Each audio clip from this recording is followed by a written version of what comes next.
they're the proper testing material for Hawthorn. If they want to validate their credentials, do it against the best.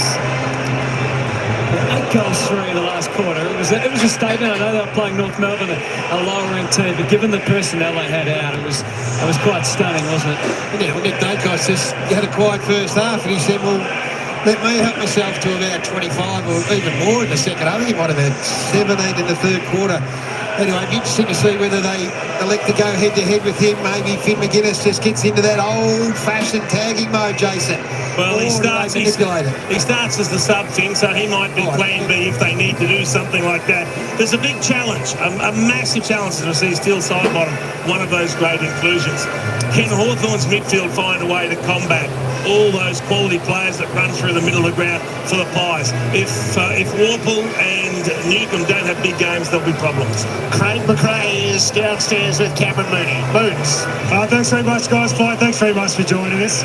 Massive night, clearly, for both clubs tonight. But from a Hawthorn point of view, we know the last couple of weeks haven't been great, but we know their best is very good. What are you expecting? Yeah, no, we're well aware of what their best is, and defend the ground really well, and then if we give them chances to attack, they'll reach on the other end as well. What about for you guys? I mean, you've got 5 All-Stars virtually coming back into the lineup tonight. I mean, that's just a big tick for you guys. I mentioned it just in the rooms. There's a tendency. My grey hair tells me that sometimes when experience comes back, others might sit back and wait for others to do some stuff. So we just addressed that, and we've been system-based, pretty much the whole year, and hopefully nothing changes tonight.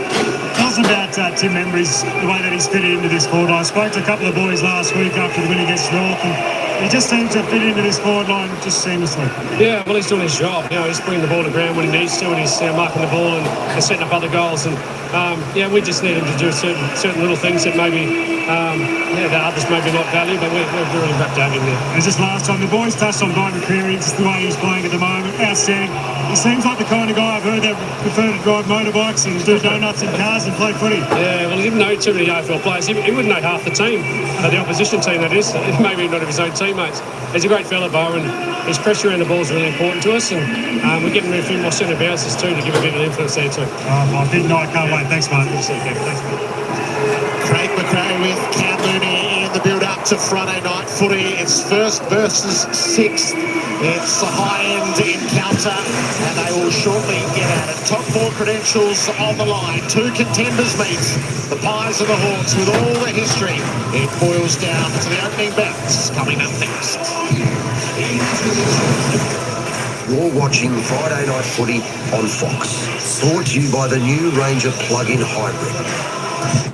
At Coles, it's time to... All right, welcome in everybody. Hello, Rose, shouty, game board. Welcome in Friday Night Football. Go Pies, go Pies. That's what we're talking about here. We're going for the Pies tonight, of course. I think Hawthorn have got a fantastic record against the Magpies, but let's hope that changes around this evening. Should be a big game. This is match of the round, of course. Round 12 here. They're playing this at the MCG. Beautiful night, 10 degrees here in Melbourne, of course. No breeze about. Sam Mitchell, the Hawthorn coach, was saying perfect night for football. Certainly will be if the Magpies get up and win. Hey, let's have a little bit of a look at the ins and outs for everyone, because we have got some monster ins for the Magpies. Look at the ends on, folks. Darcy Moore, Scotty Pendlebury, Bobby Hill, Lockie Schultz, still side bottom. 1, 2, 3, 4, 5, if you don't mind umpire. 5 superstars coming back for the Maggies. Of course, Braden Maynard, a star down back. He's going out. William Hayes out. Oleg Markov out. Will Parker out. And Mason Cox, the big man, also going out of the team tonight. Only one change for Hawthorn. Jarman Impey coming out. Cam McKenzie. Jarman Impey, I should say, going in. Cam McKenzie going out. There are your teams at the moment. What a nice introduction. DJ Monkey, Shuddy, thanks, game board. What happened to the Bombers? Well, last night's game, it was, let me just stick this back, get that prepared ready for the next bit. There we go. Look, the Bombers were okay. The Bombers tried their heart out, but Brisbane last night were just in cruise control throughout that game. Cruise control. That's what Brisbane were in last night. Of course, the Bombers got close, but The Lions just kicked up when they needed to. Triple B, what's going on? What, you've backed Hawthorn? My God, what are you doing, man? What are you doing? Go the Pies, go the Pies. Eddie G, what's going on? Adrian Sports Channel, welcome in. Go Pies, go Pies. Hey, you know what? I think Hawthorn actually were pretty good odds for this game. I think they were, I can't remember, somewhere around 238 to win this game, or 228. I think the Pies are about 168. Naturally, the Pies are going to go into this game favourite, but, you know, take all that aside, Hawthorn have got a fantastic record against the Pies, so you've got to bring that into account as well. And, of course, the Hawks, no doubt the Hawks will lift when they play the best team in the competition. This is the team everyone wants to beat because they are the best team in the competition. No worries about that. Hey, let's just have a look at the ladder prior to this game starting. Of course, the Magpies there sitting in second spot, played 11, 36 points, won 9, lost 2. After tonight, we're hoping they go back on top of the ladder. And of course, they play Hawthorn sitting down there in 6th position, 28 points, won 7, lost 4. Pretty good percentage for both teams. Hawthorn, well, this is a game Hawthorn really need to win. That'll jump them back up into 4th position. Magpies will stay on 2nd. Pending on the rest of the results go out this week. But if the Pies win, they will be regain top of the ladder position. Come on, Freo tomorrow. Audi Bar. Go on, Freo. You know what? I'm not sure. I think I'll be out tomorrow, so I might actually miss those first couple of games, which is going to be a little bit sad because we're going to see Gold Coast Suns do what they do best up at their home stadium, and that's absolutely tear Freo apart. Unfortunately for Addy G, there's going to be no chocolates tomorrow. I think Gold Coast, as far as I know, Gold Coast Suns, they are, you know what? This is probably the one home ground advantage that probably has the most advantage in the competition at the moment. That is the Gold Coast Suns up on their home deck. It's going to be a cracking game up there for sure. Hey, let's hope Freo brings some good game tomorrow. And of course, tomorrow afternoon, the Giants and the Richmond, 4:15. Hopefully I'll be home tomorrow night to do the other cracking games, Sydney and Adelaide over there at the SCG. So that should be a pretty good game as well. Give the lads some hope. Come on, Freo. Well, Freo will score a few goals. There's a little bit of hope. Hey, look, you just never know in football. But I think the Gold Coast up there. I think they are the hardest team to beat at home. Make no mistake about that. And I think they've got the record to actually prove that at the moment. All being that being said, take away Collingwood's home ground MCG. I'm talking like interstate. When people have got to travel, etc., like that, they're super tough. But this is going to be a ring-a-ding-ding game coming up here tonight, folks. Collingwood taking on Hawthorn. We're about to kick it all off in about 30 seconds' time. Geelong at Cardinia Park, pretty tough. They are pretty tough, but they're definitely beatable down there. They've picked their form up lately, so have been pretty good, but they have been a little bit vulnerable down there prior to that. So they were always tough, especially when they had their super side in with Ablett, etc., like that, when they were playing there and winning their flags. Yeah, they were just about unbeatable down there at Cardinia Park. But, there we go. All right, hey, folks, that's enough from me. Let's get down to the ground. This is where the action is going to be. All I can say is, go Pies. To barrack form, we apologise if we picked up any of those words in the huddle there, but that's the intensity of the emotion that's involved here. This team does everything so well. You can bank on it week in, week out, and they know that if they commit to the task again tonight, they'll get a result. I think the X factor is, can Hawthorn find the levels that they've shown glimpses of over the last 12 months? Timing's everything. There he is, Jamie Allen down here. He's got Brody Mychek, one of the most consistent players in the competition. We'll see where the Hawks skipper wanders down and takes up an opponent. Pendlebury started inside the forward 50 for the Collingwood Footy Club. Jamie Elliott, as you mentioned, in the top 5 rated players. Carl Amon playing very well for the Hawks. He's one that they want distributing the footy. They're not mucking around with Sicily either. He's gone straight to Mychek. I like that.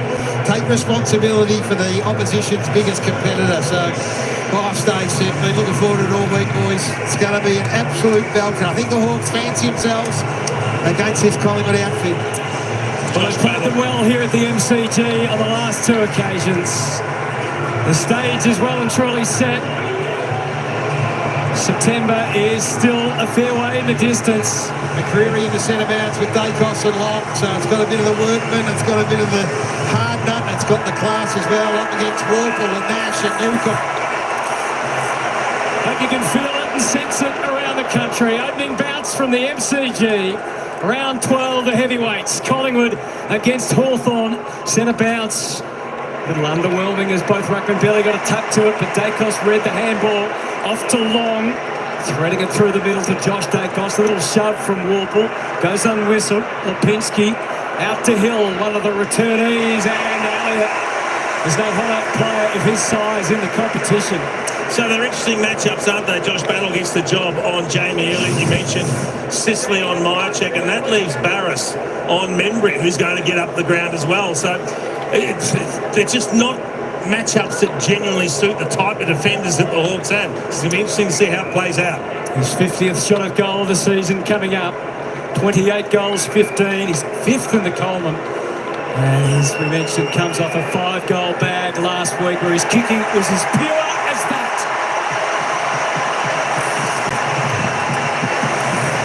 We couldn't draw up a better start for Collingwood, and if you go back to the first set of bounce. Yep. So what you're going to watch out for is obviously Nick Dacos. Ned Long's been an outstanding form, and then the next part of the equation is Josh Dacos off the back of the square. Well, here they go. They get first possession through the middle. Josh Dacos gets hands off it. We talked about the Elliott Battle matchup as being an interesting one, and he then goes back and converts the opportunity. So, beautiful start. Josh Dacos beat the boys pre-game. Yeah, pointed out how good he's been off the back of the square. He's going to have he's going to have another big night. It's a great start for the Pies, but the disappointing thing for the Hawks is, as bad as they were at clearances and centre bounces last week, they got their hands on the ball first there, but it was the turnover hand pass from Meek that went to Dacos. Collingwood land the first blow. Bounce went Meek's way, knocked it straight to Long in the tackle of Nash, got it to his boot to avoid the free kick, but gave it up regardless. Warple sends the Hawks forward. Ginnivan pumps it inside. What have they got in the air? Frampton made the spoil away from Gunston. Ground ball. Side bottom wrapped up by D'Ambrosio. Josh Dacos was side by side with Ginnivan, and the ball was bounced in the middle. Cameron protects the space. And on the follow-up, Newcomb's got him. He's got him all right. Holding the ball. Great result, great tackle. The ability to match Collingwood at stoppage and clearance is going to be absolutely pivotal. We've seen Ned Long get hands on it a couple of times. He's got to step up, John Newcomb. We know he's got distance in his leg. Can he produce the kick they need to give the Hawks the quick answer? Reigning best and fairest poster boy for the mid-season drafts. John Newcomb, just about as difficult a kick as there is. Newcomb's given it a chance. He just wouldn't hold its line. It's backed through on the line.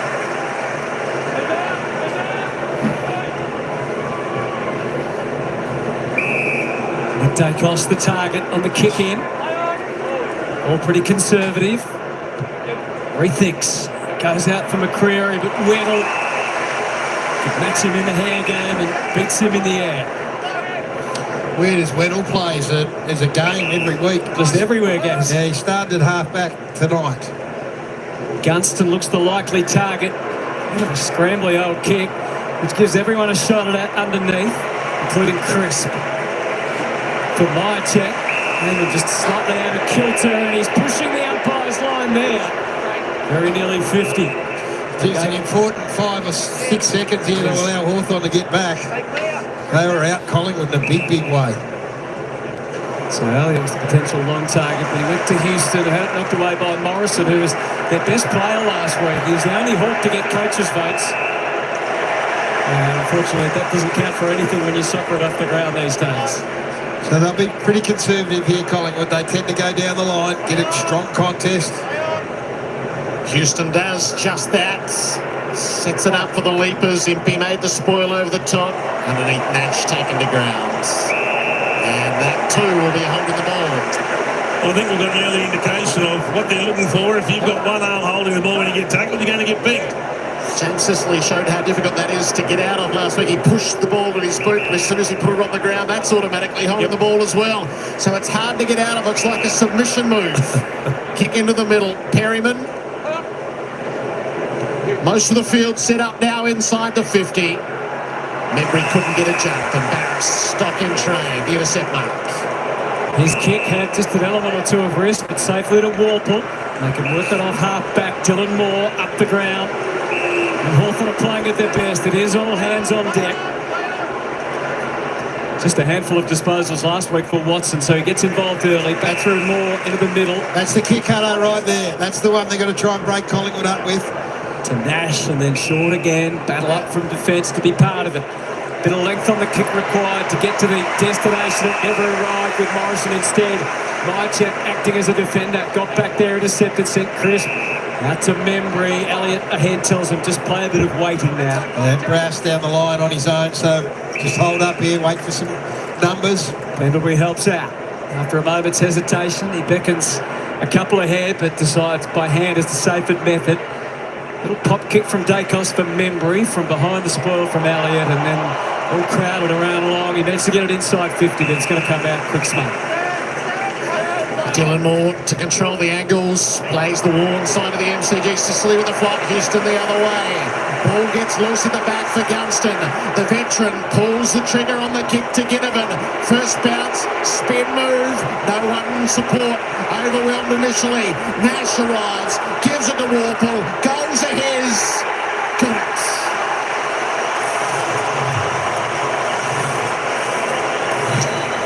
Well, you talk about a man that has been under pressure this week, James Sicily, the skipper. He had to go with the flight knowing that there was a player coming at him. And it was his commitment to spoil and knock the ball forward, knowing he had a teammate ahead, but he could have got cleaned up very easily by Dan Houston coming the other way. It was a brilliant spoil. It released Gunston, and then they had numbers 4. They just had to work their way through it. Magnificent Sicily, but we're getting an insight into how Hawthorn want to play against Collingwood. The kick squared into Gunston when they went forward and not down the line. So it's take the ball off the line, make it hard for Collingwood to get set up behind the play and defend. Important for Warple too, just his 3rd goal of the season. He's had some trouble in front of the sticks. 2 goals, 7 for the year coming in. Didn't have his greatest game last week, but he'll feel better about things after that. So back in the middle again, Meek and Cameron, how pivotal that battle will be. Unpredictable nature of the ball out of the middle, side bottom, a little toe to his own advantage, and then the collect, happy to go back so then they can go forward. His faith was well founded in Nick Dacos. Contested mark, but close range. Cameron's drifted forward. Try and challenge, give them some more aerial prowess, but Barris a step ahead, snatched it, gave it to Wimpy. He's the returning Hawk, and he plays it out wide to Jav. Ahead is Gunston. Round he goes, and beautifully delivered. Joel's kick was excellent onto the chest of Ginnivan. Another kick off the line. So when we say off the line, rather than just looking straight and kicking straight, they are coming inside at every opportunity, and it's working right now. A couple of intercept marks for Barris early in the game. Very important for the Hawks. You wanted celebration, Cheek. I think you might get it after this one. Yep. If you weren't watching and you were just listening, you'd have a fair idea who has the football. The Premiership Magpie, Jack Ginnivan. He saves his best for his old team and his old fans. It's a very good start, so they are being really aggressive with ball in hand here, Hawthorn. They're not holding on to it, Jace. Barris, as you said, a couple of intercepts in the back half, outstanding, but they're going quick. They're not going back over the mark and slow down the line. They are going super quick. Well, you spoke to Sam Mitchell pre-game. There's the intercept mark.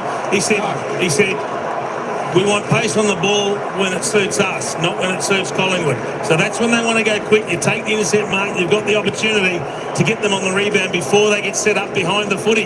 That's what speed on the ball is all about. And another kick inside there. So Nick Dacos started to defend the down the line kick, and then Child made the great adjustment and went inside to Ginnivan. 31 disposals and 2 goals last time. What a fine start. And the 3 in the Brownlow then as well. It adds to the maelstrom of a huge crowd on a Friday night at the G. Meek fights hard for it. Ward squeezes the kick out. McDonald's been good against the Pies in the past. Warple's on the spot again. Dylan Moore can take the shots. Knox this time.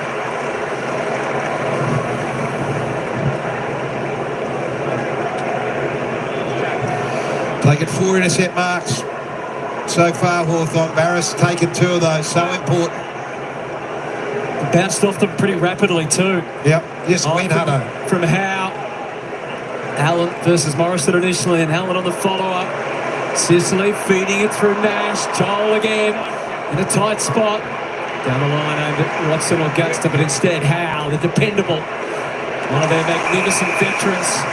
Well seen to though by me. Important that he too can be an intercepting factor when needed to be. Well, he was right there next to Cameron Hutto, so that's exactly what you want from him. They're going the long way around from Scrimshaw to Battle. No, they're not. Cuts it straight towards goal. He might regret it now. Howe steps in again. I reckon it's a great kick. Howe was just good enough. He was up to it and read it really well. Nick Dacos feeds Houston on the way through. That's not much of a kick. A straight turnover. Jack, he had a mind to run straight into a dead end. Weddle tries to find the way through. Crisp just too good at the source. Membry had a slip. Has to get rid of it and does. Side bottom, Josh Dacos, long. Couldn't get it cleanly to Nick. Trying to forge his path through. Jack held him up and stole the footy. Then got stripped of it himself. Long, the wrath of his former teammates. That too is holding the ball. They barely laid a tackle last week, Hawthorn. They laid 4 1/4. The mindset coming into this is completely flipped. And 9 without a tackle, as you said, Gaz. And the ball knocked over the boundary. He's had 5 disposals already, Ginnivan. And important for him to get involved. He's had a quiet season. He spent time back in the VFL, fought his way back in. He'd love nothing better than to find his best form against his old team. Nick has 5 touches early. Cameron, in the direction of Long. Umpire spotted something, a bit of holding. Yep, and it looks like Colin Nash is attending to Nick Dacos at the stoppages. Well, it makes sense at the stoppages, doesn't it? Probably not once they get into open field. Set up kick then from Nash. Joel too deep to fly. Howe wasn't, got it to Houston. Will fumble from Clayton and fights the pressure. Jaff and Joel both on the spot. They had him covered. And we'll have a ball up. 55 out from goal, so it's a good period here for the Hawks. They'd feel hurried right now, Collingwood. Every time they get it, they get closed down really quickly. Skirmish in close. Long settles it out in front of Josh Dacos, who was hot. Ginnivan had him. Put it back into dispute. That's where it stayed. That's a good example of what we're talking about. So as soon as they get permission, they get closed down really quickly. This way, guys, this way. Rucks plant their big frames. Nash into a dead end as well. Crisp takes the territory for the Pies. Barris had good position. Membry did well. Hoskin Elliott shot down over the boundary. Hawks by 8. Sam Mitchell has seen the response he suspected he was searching for. How lasting might it be? Collingwood trying to put a halt to that early momentum. Ward gets after it. Warple lends a hand. Up the line he goes. Chol, good position in front of Frampton.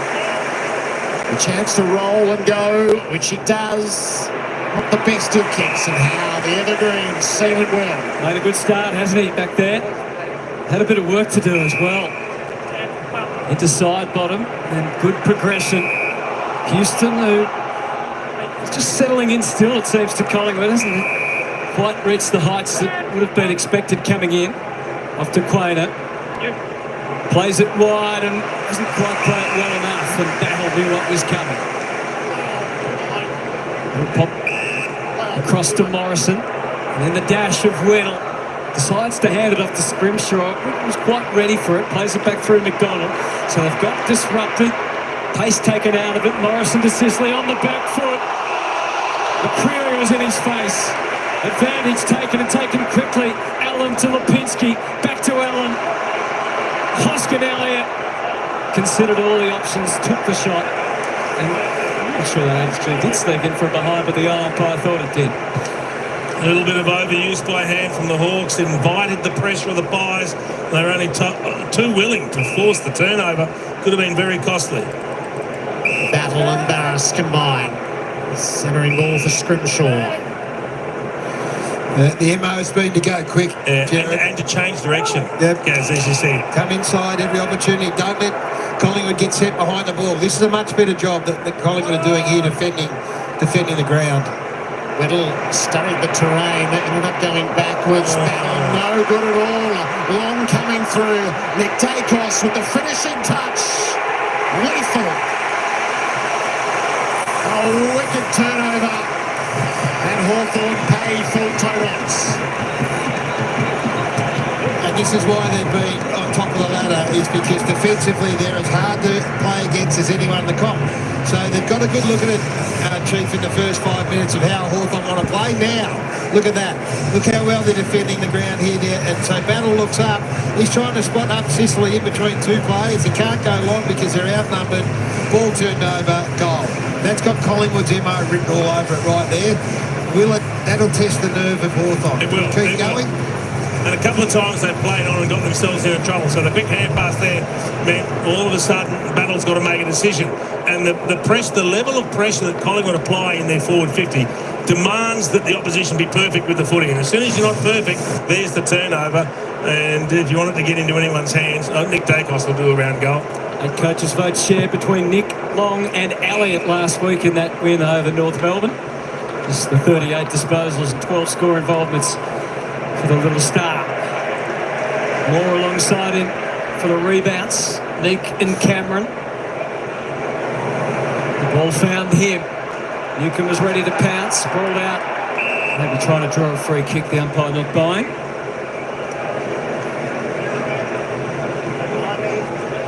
Craig Fleer puts it back up. The strength of Meek on display, just flung away the Ward. Lost his footing, which was unfortunate. Pendlebury, Dacos inside bottom, and Shields and Hill. There's only one way, and that is straight to goal.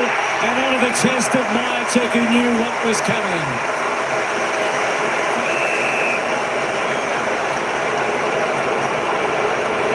Well, he's going to argue that the mark wasn't taken in the square, but I don't think it will make a difference. I don't think so, but the man of great skill is this man, Brody Myercheck. Kicked their first and last goals last week. Pretty simple equation. The Pies hit back and hit back hard. So what we've seen a couple of times already is the Hawks at a stoppage getting their hands on the ball first, but not being able to turn it into an effective clearance. And that time it was Ward that slips over when he gets the ball. That should be an effective inside 50 for the Hawks, but he slips over, delivers a hand pass, and as soon as they create the turnover, look at them go. That's the speed on the ball that they want. Number one scoring from back half here, which is a great measurement for teams that have success. And when you go back and have a look at that, just look at the Pendlebury hand. Just gets the hand in when the Ward handball tries to go forward, and then they're away. And so they've just demonstrated how they can score from front half pressure, and then they can score from half back. Great match-up in the ruck. They play centre-half forward, centre-half back. And when Chol goes in the ruck, so does Frampton. Collingwood by 5. Chol did control it out the ruck, but again the kick was smothered. Josh Dacos stripped of it initially, but got it back. Long finds the target inboard, side bottom. He's got a little bit of time. Spins it out the far side for Pendlebury. Long time running mates. Pendlebury back to side bottom, forever together.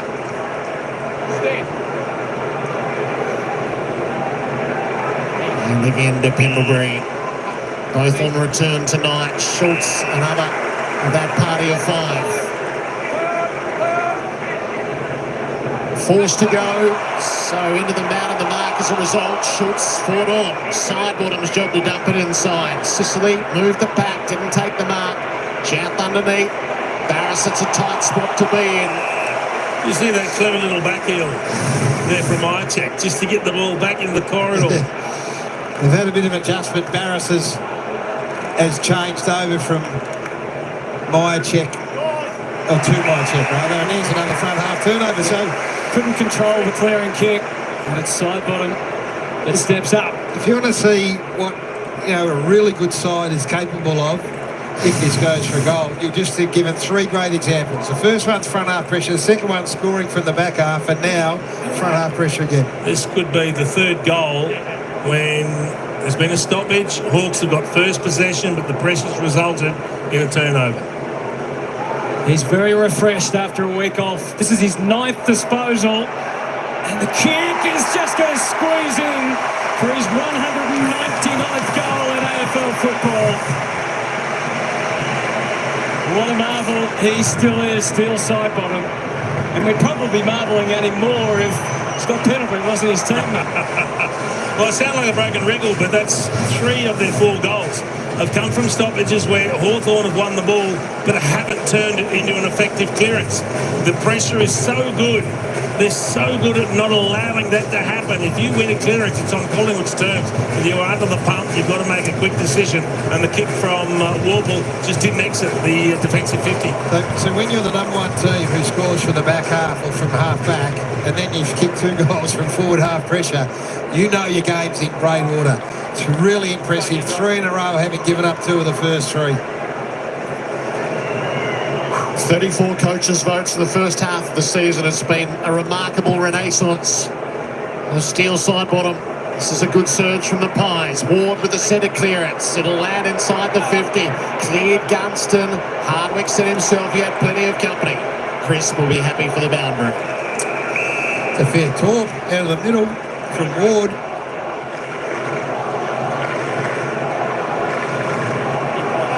Hawthorn's turn to respond. Sam Mitchell said it would be a game of momentum. The momentum's set with the Pies for now. Long against Weddle. Reinforcements. Pendlebury with the smother. Nash works it around. McDonald. Ward. Found a passage forward. Gunston. Ginnivan for his second. Oh, he's arrived.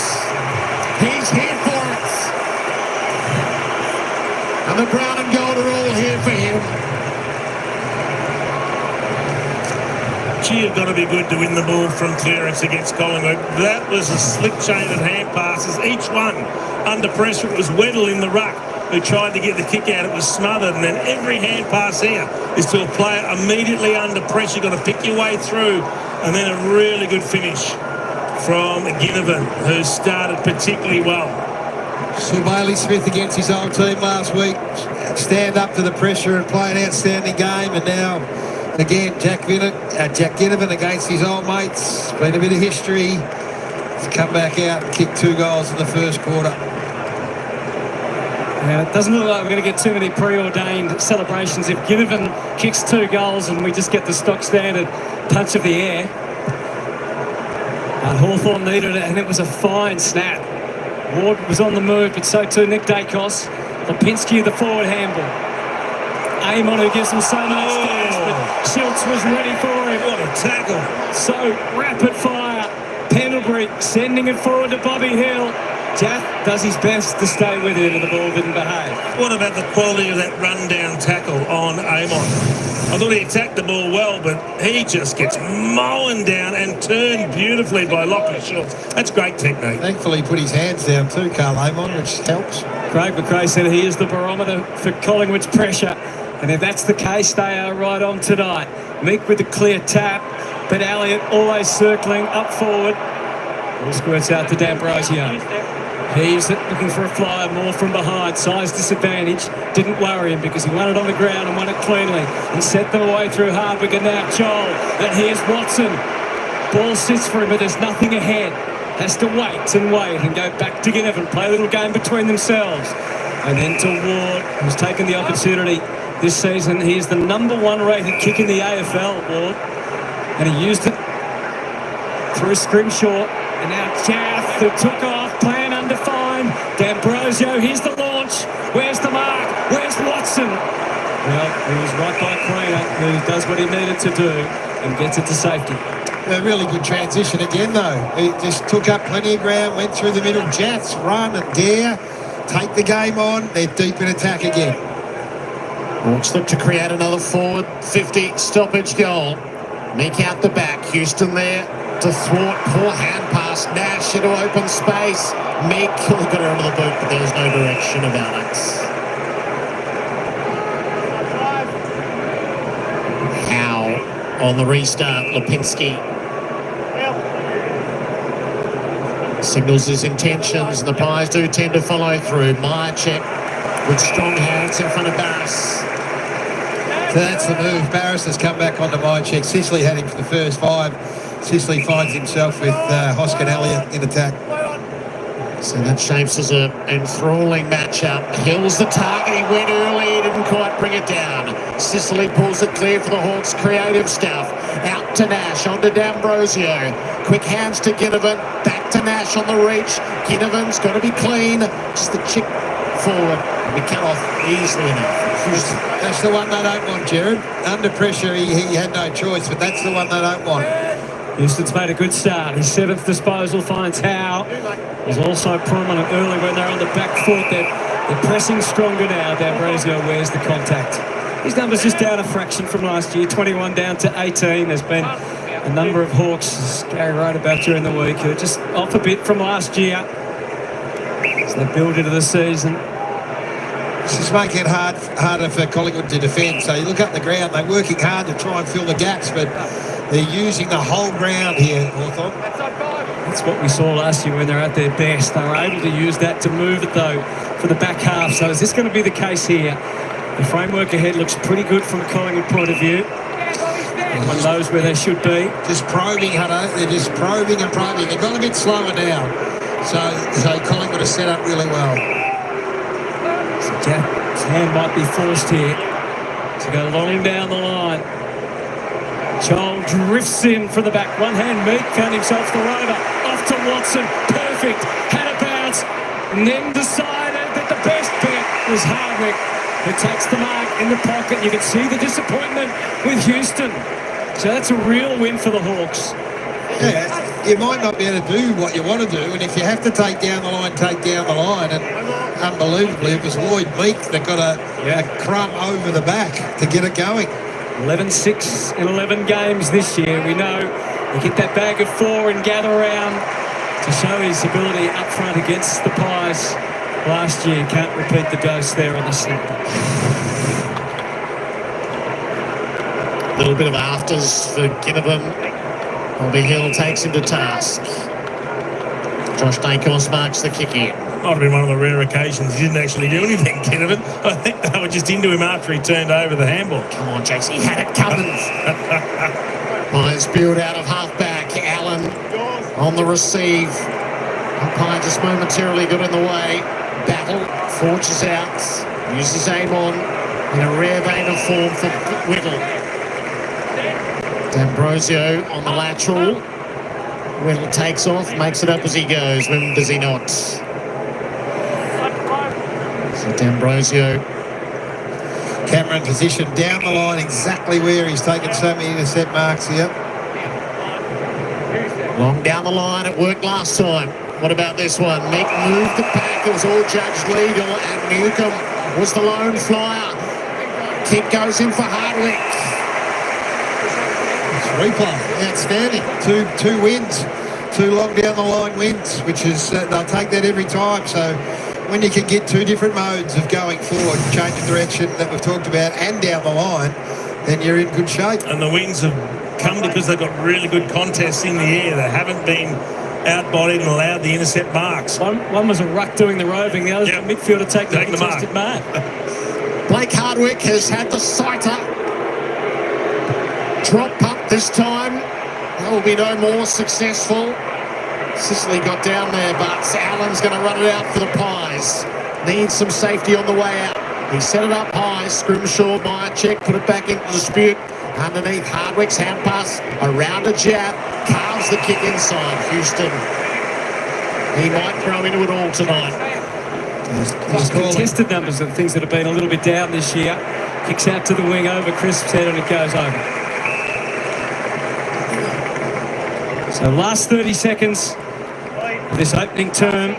Pies have been ahead at quarter time the last 7 weeks, and 8-3 for the season. The Hawks are 7-4, so both good starters. They've been ahead 4 of the last 5 games. 14-8 inside 50s Hawthorn's way, Ardo, so they'll take this. Pies. Probably realised pretty early in that little skirmish there was no way out.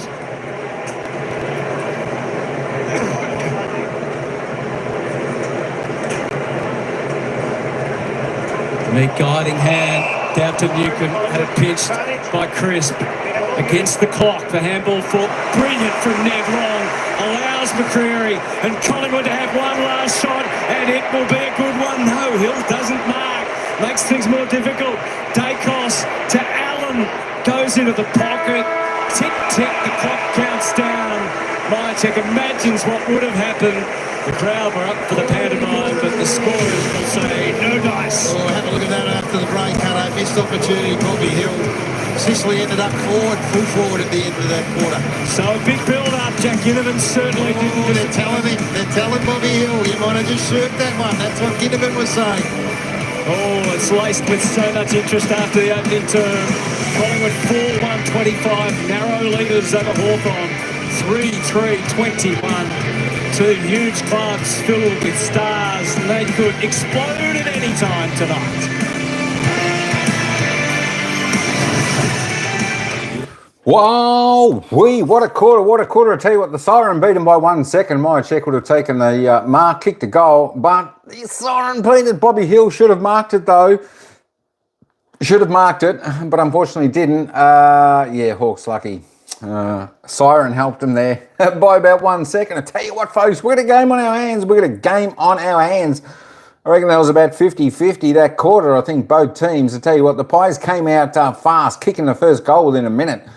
And then the Hawks put the pressure on. They had their little bit of momentum. They just opened the Pies up, and then the Pies returned the favour. They were just opening the Hawks up.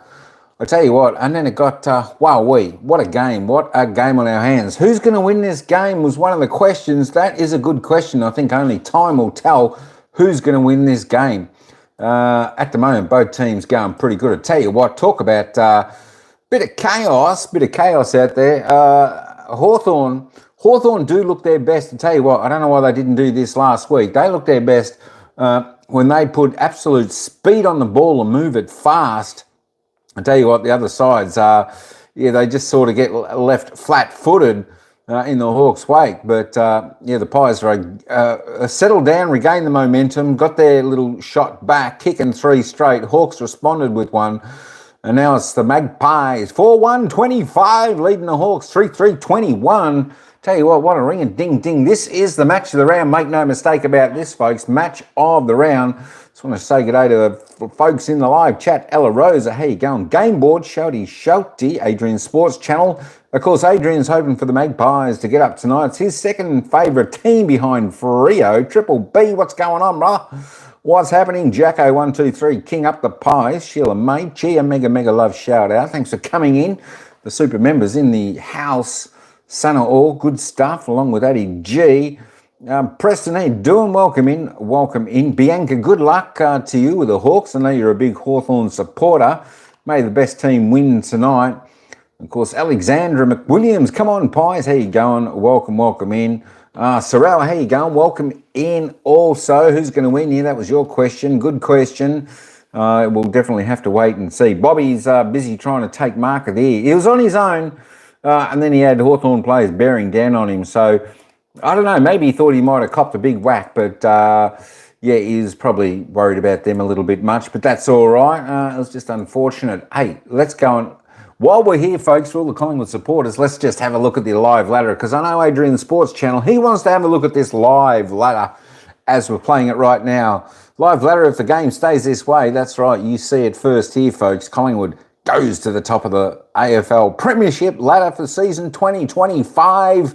Let's hope it continues this way. Hawthorn they're in 6th. Anyway, I just thought I'd show you that for the for the Collingwood supporters. Goal scorers, let's just have a quick look. Jack Ginnivan tops the table with 2, the only multiple goal scorer out on the ground for Hawthorn. James Warple with 1. And for the Magpies, all singles to steal side bottom. Brody Myercheck, Jamie Elliott, and of course the superstar Nick Dacos. No way, Pies are on top. Yeah, Santa all. Hey, let's just have a quick glance at the disposal getters. Jack Ginnivan, let's quieten him down, Pies. Let's get him quiet. I tell you what, he loves to give it out, but he doesn't like getting it back, does he? Tell you what, yeah, better give him the tissues when someone gives it back to him. Jack Ginnivan, anyway, leads the way. Only one on double figures with 10 for the Hawks. Still side bottom, next best for the Pies on 9, with Connor Nash on 9 for the Hawks. Dan Houston, 9 as well. Nick Dacos there. Creeping up, not a bad opening quarter, still a lot more to come from him with 8 possessions. He's had a clearance and kicked a goal, so not too bad there. Josh Ward for 6. Brody Myercheck, there we go, 6, 5 kicks and a goal. Jai Chandahook, there we go, 6 touches for him. Who else we got down there? The old stage of Scotty Pendlebury on 5. Dylan Moore, 5. Lipinski, you're saying what's he still doing in the side? I'll tell you what, look, he does a reasonably good job. He does his role out there reasonably well. If you watch him close in some games, he's reasonably valuable. Josh Dacos had a quiet opening term with 5. I tell you what, Mayim Chol, only the 5 touches, 5 kicks. He's had a couple of marks, couple of tackles, couple of hit-outs, but I've liked the way he has started this game off. He looks on song tonight, even though he's only had 5. I think he's done a lot more. Nick Watson, let's keep him to 0. 3 kicks, he's 3 disposals, just the 1 kick. And there we go. Who was I saying that to? Emmanuel. Lockie Schultz, I tell you what, he's a tough player. He's super valuable. I don't know why Freo got rid of him, Addy G. I don't know why they got rid of Lockie Schultz. He's a great player. He's a great player, is Lockie Schultz. And there are the rest of your players. Hey, let's take that back up. Let's scoot that back over there. Hey, thanks everyone for coming in. Don't forget, vote who you think's going to win this game. Vote. We've got the poll up there, 72% so far saying the Magpies. Quarter time, 28% saying the Hawks. It doesn't matter. Hey, if you have no idea, I got no idea. I can't even remember who the trade was for. But whoever it was, it could have been something to do with John Noble. No, Noble went to the Gold Coast. That's right. Yeah, I'm not sure what happened there. I'll tell you what, Lockie Schultz, he's just getting better and better with each game he goes on. So, yes, definitely happy to have him. Hey, that's enough for me. Let's get back down and enjoy the game. They're about to bounce the ball for the second quarter. It's the Magpies by 4 points. And Hawthorn made a miss of Collingwood and 2 in the opening term. To be the most influential player for the Hawks thus far. Collingwood by 4 points. Second term gets underway. Meek down to Newcomb, head in the hole. Missed Ward, Pendlebury a chance. Threw it out to Nick Dacos. What a scene as a throw. D'Ambrosio takes liberties. Kicks for Ginnivan. Good gather. Josh Dacos right with him. Ginnivan able to get rid of it. Morrison, Ward, Whittle. Looks for the path forward for the Hawks. It's a strong kick in the Gunston direction and Hardwick flies over the back. Can't haul it in. Crisp and Josh Dacos combine. Searching for a reprieve. Pendlebury, Quaynor driven backwards. Able to get it off. Hill sharp hands. Nick Dacos so good from the Pies. Quaynor to Crisp. They've opened up the possibilities. Crisp kicks to an open forward setup. Just on the line for Membry. No, just over the line for Membry. Hand it over. We talked about Hawthorn not laying tackles. Well, they had a chance to lay 4 right then, and Collingwood broke every one of them. Oh, that's tight. That is tight. Barasloss for the wing, more fully stretched to do what he needed to do.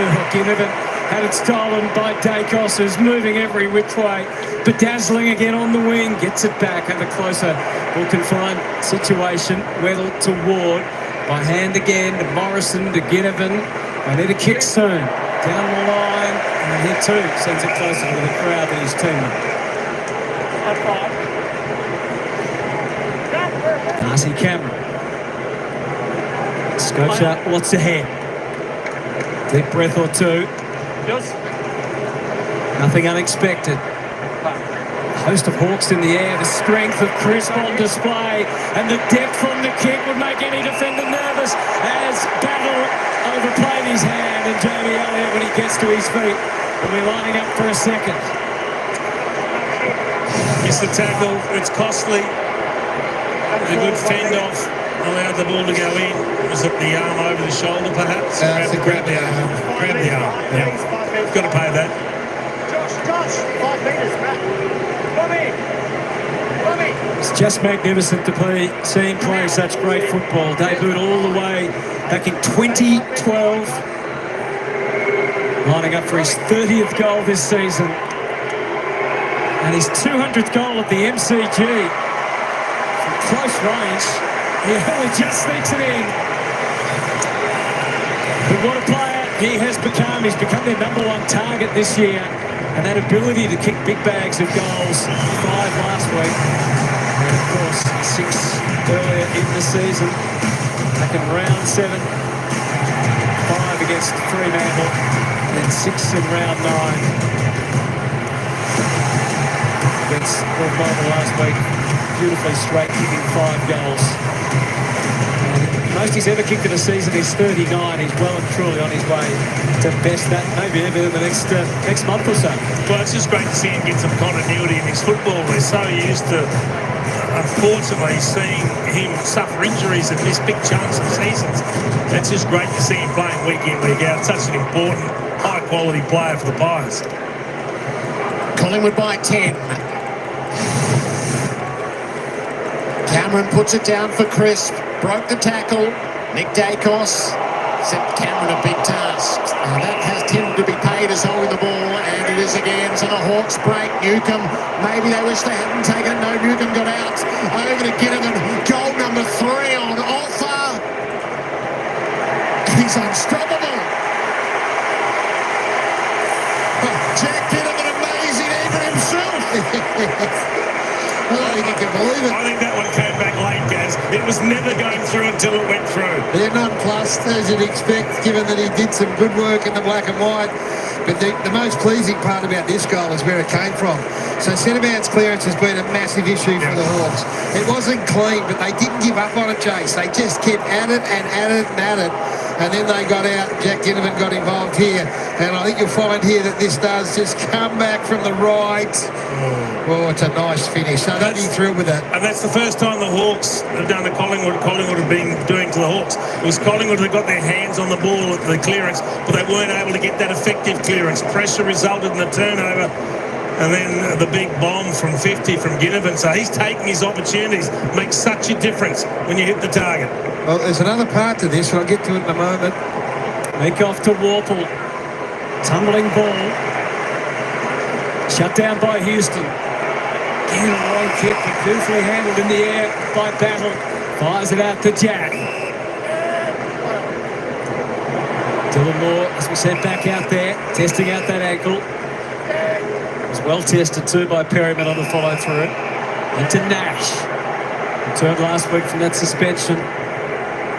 Set up for the switch if they can go lateral. Didn't try it. Instead, it's a high lofted ball. Cameron had first sight on it. Again, Meek finds himself casting the role of a rover. So just out the back, Jack Ginnivan on his own. Josh Dacos is his opponent. Dacos is desperately trying to read the ball. He has done so beautifully. He's handed over to Houston here. He's kicked 3 goals on him. Ashton Ward to McDonald. Got his goal-kicking prowess back last week on a fumble from Frampton. Gunston crashes in. Warple and Pendlebury, a good tackle that time. And he should have got another goal right there. As that unfolded, he just dropped out the back. Houston took off, left him on his own. Hawthorn just missed him. Hawks looking to grab the lead back. On the fly, Ginnivan. Warple squeezed a kick across the face. It'll be thrown in. So they don't have touch or feel on him at all. No, I've watched him for the last 5 minutes. No one wants to take great responsibility. He's going to Josh Dacos, trying to engage Josh Dacos and make him accountable. And Dacos is sort of dropping off him and trying to get someone else to go to him. And in the end, he's been on his own. Cameron muscled his way to the front. Side bottom to clear the area for the Pies. MP's favoured in flight. That's a great mark.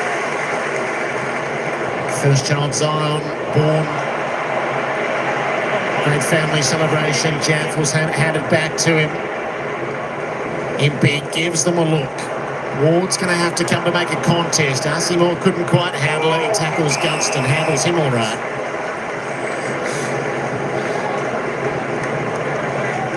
And the Hawks can push again at a stoppage. Meek rebounded to him. Probably missed his boot. I said he tried. That's what we have to do in that scenario. Nick Dacos floats it inboard. Chris has to make it good and does. Lipinski, Josh Dacos. The spread for the Pies for sideball. Perfectly weighted. Who looks up.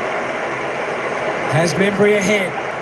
Schultz is also an option. He goes for Membry. Have to double back to get to the right place.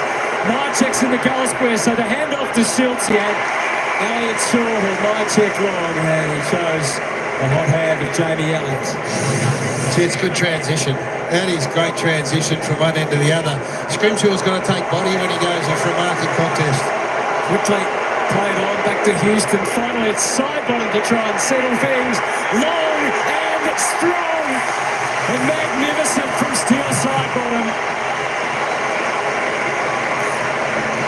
Got themselves into a little bit of trouble when they played on, but if you're going to get out of it, you need your quality players getting a hold of the footy. And how many times have we seen Steele side bottom do something like that? 200th goal in AFL football, Jace. And 200 great goals. They're rarely regulation.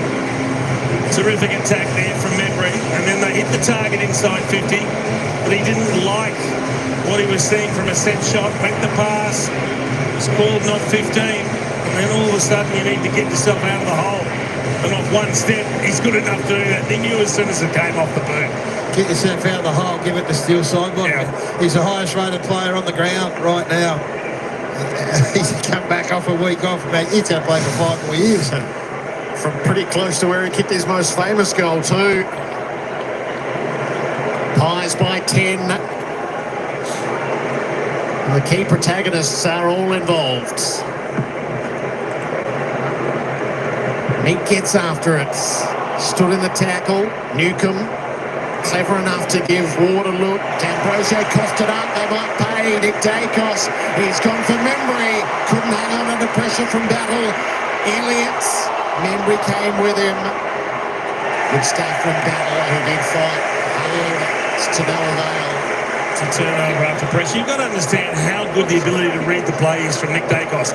He knew where the hand pass was going to go and intercepted it long before it was given. Schultz from the out of bounds on the full. He'll give them a look at the top of the square. One for the high flyers. Cameron positioned himself out Barris. Man in front. He's taken some big marks down back. That's his third intercept. And that's a big one in front of the two ruckmen who are also flying for the ball. That's why they targeted him. He handballs with the play on call to Battle. Same mode. He squeezed up against Damon. He just got the kick away, but it was pure as it usually is. To Newcomb. And suddenly it's the Hawks on the thrust. Hardwick good in the air and on the ground. Draws the free. Looks ahead. Gunston coming at him. Instead, just pokes it into the pocket to Moore.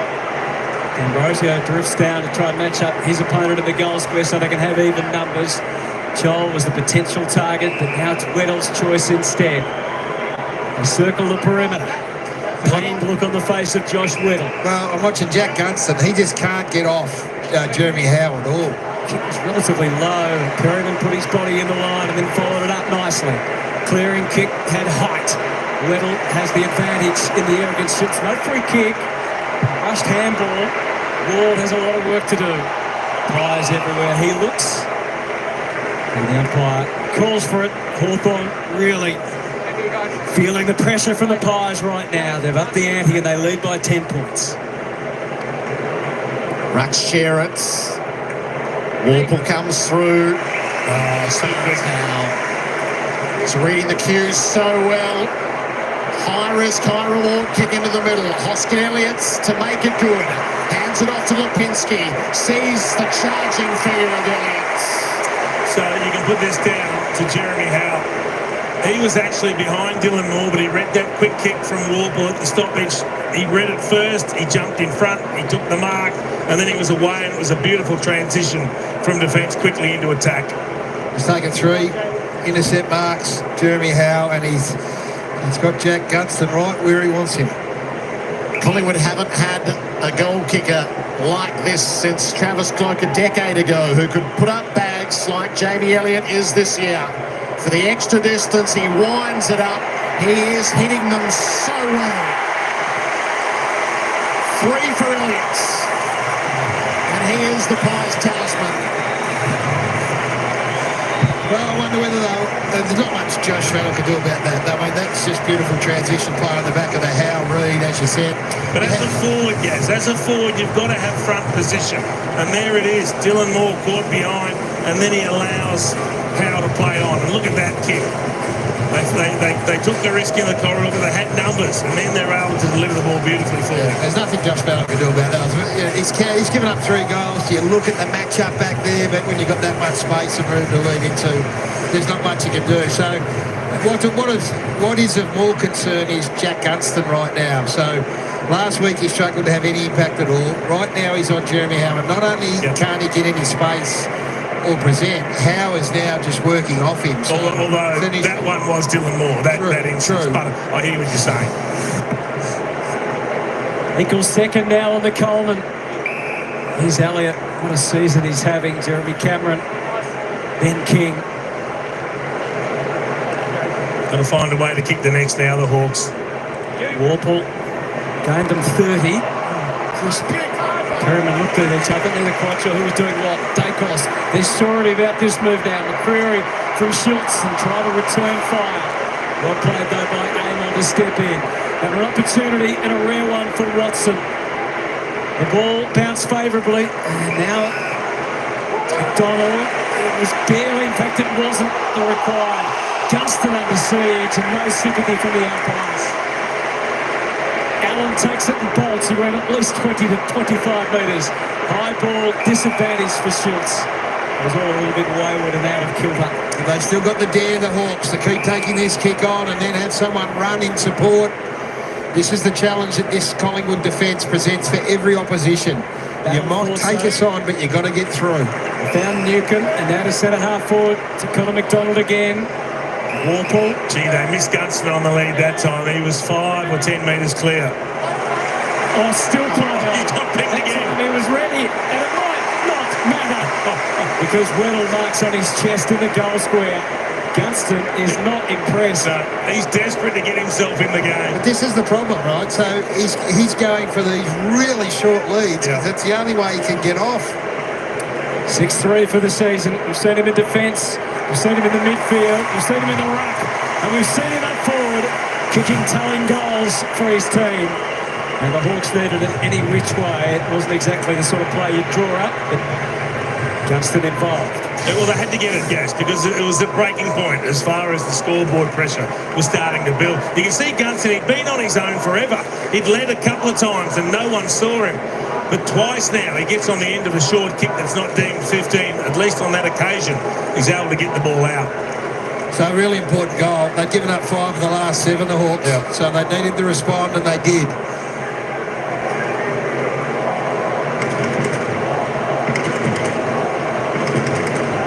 Had 3 on 2 in the goal square, didn't they? Hawks. They did. They lost a bit of shape for the first time in their back half. Jason was right. I was watching. Gunston had got into some space and just a bit all at sea for one of the first times tonight. Understudies come into the ruck. Joel is just better at that craft. Gives it off to Newcomb. He'll give his forwards a look. Gunston planted himself. Moore made the spoil. Ground balls. Side bottom right on the spot. Didn't quite deal with it well enough. Newcomb.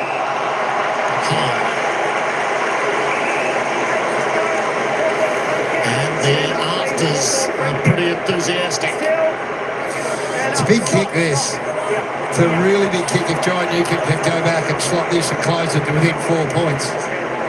So he's a yard closer than in the opening term, and he only came up a yard short. He's going to flush it every bit as well. So these are the differences, aren't they? Jamie Elliott goes back, and he's able to pass the test from here. In a high-quality, high-pressure encounter, you're going to have to seize your opportunities. That sits with John Newcomb to give it his all. Stay on target. A breath in it. It's a mark. Mark on the line by Gunston. Let's find out, shall we? He's up and about, Jack Gunston. We just said how he's been desperate to get himself in the game. Well, he's just taken it upon himself to fly. He's taken the big contested mark. 2 from the goal line for the Hawks. Bang, bang, and they're back in it. And that is not what you expect from Jack Gunston, Gaz. In the most unlikely way has he been able to get on top of Jeremy Howe in this instance in an aerial contest. Extraordinary. Good on him. He's just got to keep presenting. He's got to keep working. You can see a bit of frustration in what's going on, but he's just got to keep presenting. And that is unbelievable. It's against more Frampton and one other.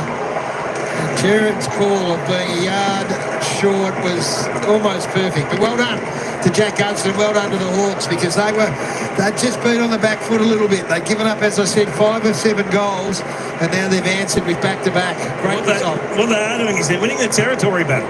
So it's 24-14, the inside 50s. That's what's got them back in the game. They've just got to make sure they don't turn it over. That's when they're getting punished. It's a great mark. Great season. He was goalless for the first time last week. Neutralised in the middle. Maiden Ruckman back at it again. Amon, it jars loose to D'Ambrosio, being tailed by Crisp and Lipinski, which meant that Amon had a bit of space, and he will relish that. Puts it down once. And now heads to Hardwick and Chol, who came late at the front McDonald, where he needed to be. Out to Ginnivan, kept his width. Remain useful. Nash slings it deep. Oh, Howe didn't mark, which meant side bottom was under immediate stress. He's Darcy Cameron just getting to his feet now, guys. A big knee in the back there from Charlie. He's in some real pain. He's in an angry mood, isn't he? Pies by 4, but their lead is under threat. On the move, trying to force his way through was Hardwick. You get a feeling they're not going to go away, Hawthorn, by any stretch of the imagination. Up again. Meek. Given the room to tap it with direction, but straight to Chris. Myercheck, Amon and Sicily. And 3 in the area. That's always the likely result. It's a good result for the Pies. Myercheck 1 against 2. Able to force the ball over the boundary line in the tackle, and they can reset the Pies. Huge crowd at the MCG, totally absorbed. 3 goals each in this second term. Cameron sharked it, banged it high. Myercheck and Sicily, Myercheck in front, tumbles to the ground. Illegally, free kick advantage could be significant. Oh, off the outside of the boot. We'll say he was shaping it because it was Pendlebury. To side bottom, forward handball McCreary, backwards to goal originally. So took some time, he had some time. Houston didn't have as much as he thought. Umpire said he was tagged. D'Ambrosio not impressed. A lot of pointing going on. There's dangers everywhere you look. Hill is the deepest forward with a run-up. But instead, it was the lead, the lack of lead of Jack Crisp, not the one they were expecting. You can't kick it any better than that. He has picked him out in between 3 defenders with a late decision across the body, a low dart. Have a look at this kick. What's the ball drop here too? From You can't kick that any better. It was pure. It was pure. 5 goals, 4 for the season for Jack Crisp.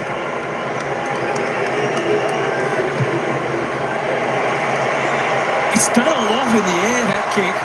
It looked online and it looked offline, and it's swerved back and hits the post.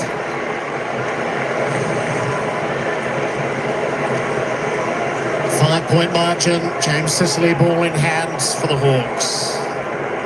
They have kicked the pass 2. In long to a pack. Chol trying to get it going the Hawks' way. Cameron fed it back the other. Long and Lipinski combined. Kicks a beauty. Myercheck into the hole. Well, it was really interesting to watch that ball at ground level at half-back. It looked like the Hawks were going to win it, and all the Hawthorn players in the area had run forward. And when it wasn't won, there were Collingwood players forward of their ball able to take it away. And then you get that beautiful inside 50 kick from Lipinski. Goals in all bar 1 game this season. Brody Myercheck for his second. It is a true boot. Collingwood just push Hawthorn away again. 11-point leaders. Great game of footy. What we've seen demonstrated in the last minute or two is just how important it is to be able to hit a target when you go inside 50.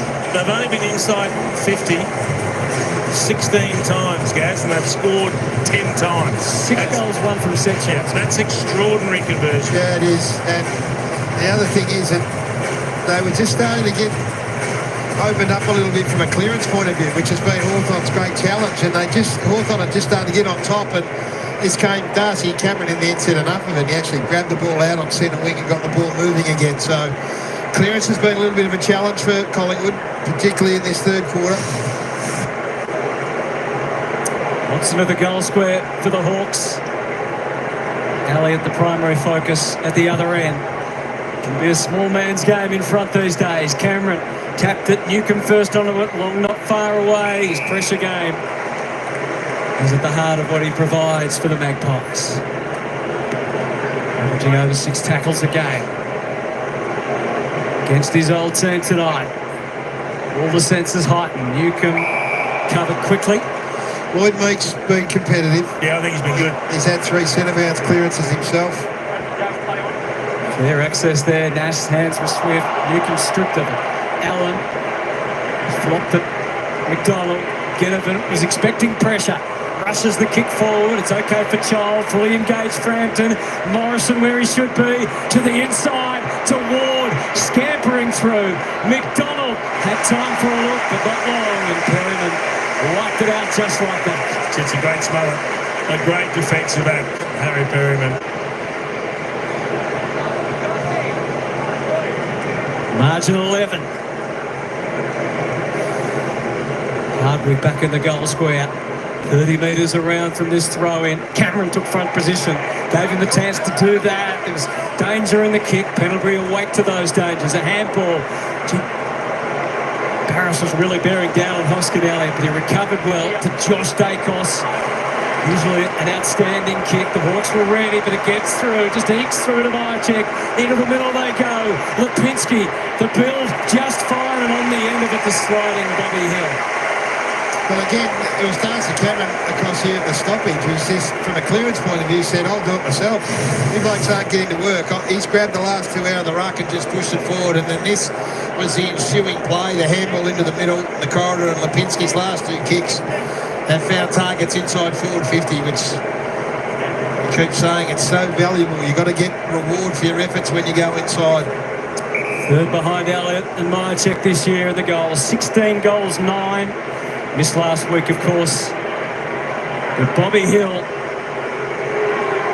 goes out to the right.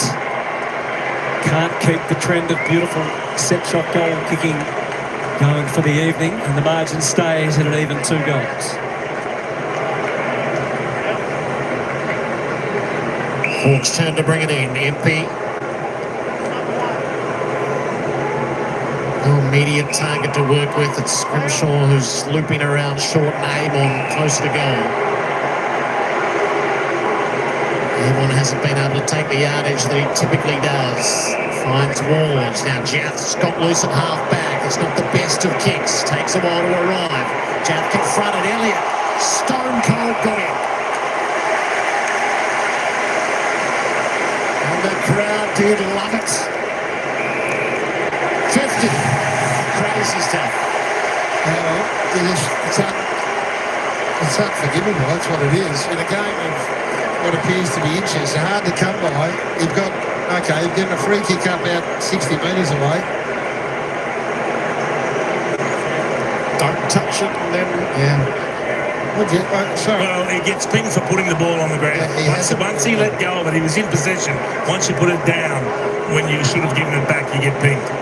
Elliott for his 4th. He is in the form of his life. And Collingwood have the biggest lead of the game thus far. So the biggest difference in the game at the moment for me, guys, is Hawks are winning enough ball, but as soon as there's a ball in contest anywhere around the ground, once Collingwood win it, Hawthorn's been unable to defend. They've moved quickly and they've always found targets. let's explain this for people here. So he's in possession. He's not allowed to let go of the ball. Yeah, so he's got to give the ball straight back. Got to hand it back. So unforgivable there. Just a bit of a brain fake. And this is against the flow a bit. 26-18 inside 50s. But every time they win the contested ball, Collingwood, they score. They open Hawthorn. Yes, and their efficiencies going inside have been remarkable, and that's from a goal kicking point of view as well. I think I've seen that not paid this year. But anyway, Peter McKenna, Collingwood legend, make the tap, Pendlebury, still bewitching them after all these years, to side bottom, soften the kick. Perfect waiting for Lipinski. You're getting an exhibition of inside 50 kicking here, and that's still side bottom on his left foot, which was why he will go down as one of the more comprehensively skilled players that we've seen in the modern era. That is an unbelievable kick on a preferred foot. So non-preferred, drop it in a hole like this. Just sits it over the top, drops it in a hole there. That's as good as it gets. The Times has been handy in front of goal. Just the 1-4 this year, though, for Patrick Lipinski. So he'll relish this. Back to form for Collingwood. Beautiful goal kicking we've seen all night. And they now have a significant edge. That's a game-high 24-4 goal lead. And it'll take some catching. Well, it comes from a pure clearance in the middle of the ground. Pendlebury goes in for the centre bounce. He gets the ball. Not only does he get away from the would-be tacklers, he then links up with Steele side bottom. And he's under no pressure. If you give a man of that class time and space, he will tear you to shreds going forward. It's a beautiful kick on the left foot to find Lipinski. I think it was Carl Amon, who's his direct opponent, who's just spectating at this stage. And he's just sort of trying to anticipate where it's going to go. Before he know it, Lipinski's backed off into a hole. So it's come out of nowhere a little bit. They kicked 2 in a row, Hawthorn close to 4 points, and then the Magpies have gone bang, bang, bang. These are defining minutes for Sam Mitchell's team on the way to half-time. Put the shoulder to the wheel. Newcombe will hand it back to the up. So again, 19 inside 50s, 10 goals, 3 scored by Collingwood. Efficient. A lot going on there, not much of it legal. Newcombe's ball. Quick to move it on.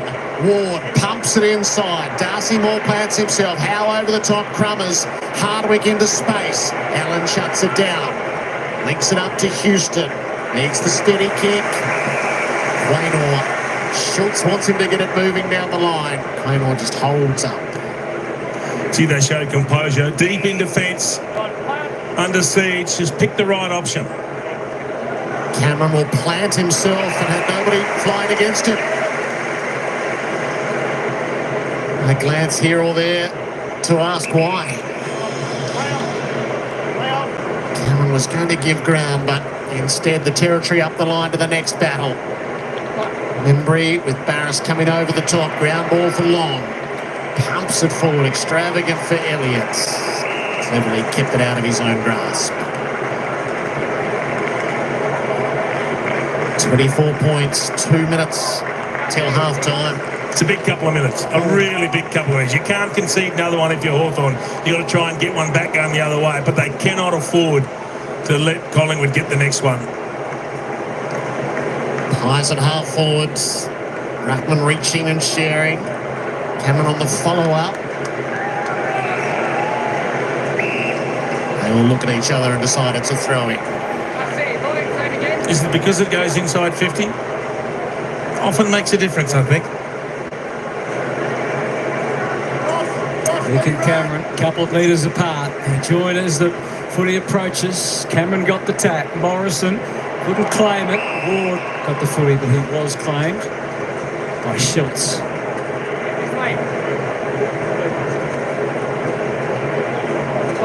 Nick reaching over the top. Cameron to the floor. Morrison at least trying to tell the umpire he was attempting to handball it.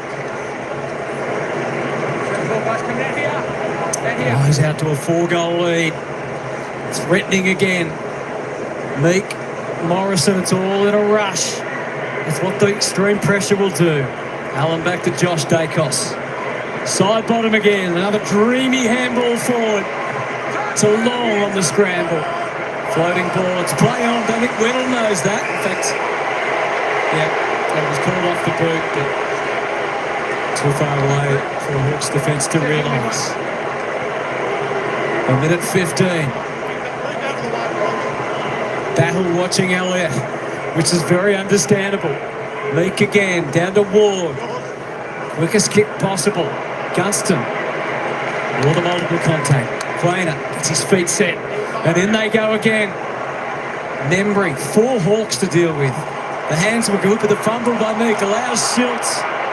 Very theatrical. Clearing kick, Ward off the left, but just hammering it. Gunston to all his supreme ability in the air. To find a mark in all of that. And so many of the Hawks have worked back to try and shore up defence. They need to hang on to the ball. Do they dare counter-attack? Ginnivan's the target. Quaynor read the ball well. Long-time friends. Rascals together when they both wore the black and white. Quaynor, not quite what Myercheck had in mind. There's some shepherding against Schultz. And the Hawks will be able to run it to half-time and not sustain any more damage. 24 points down.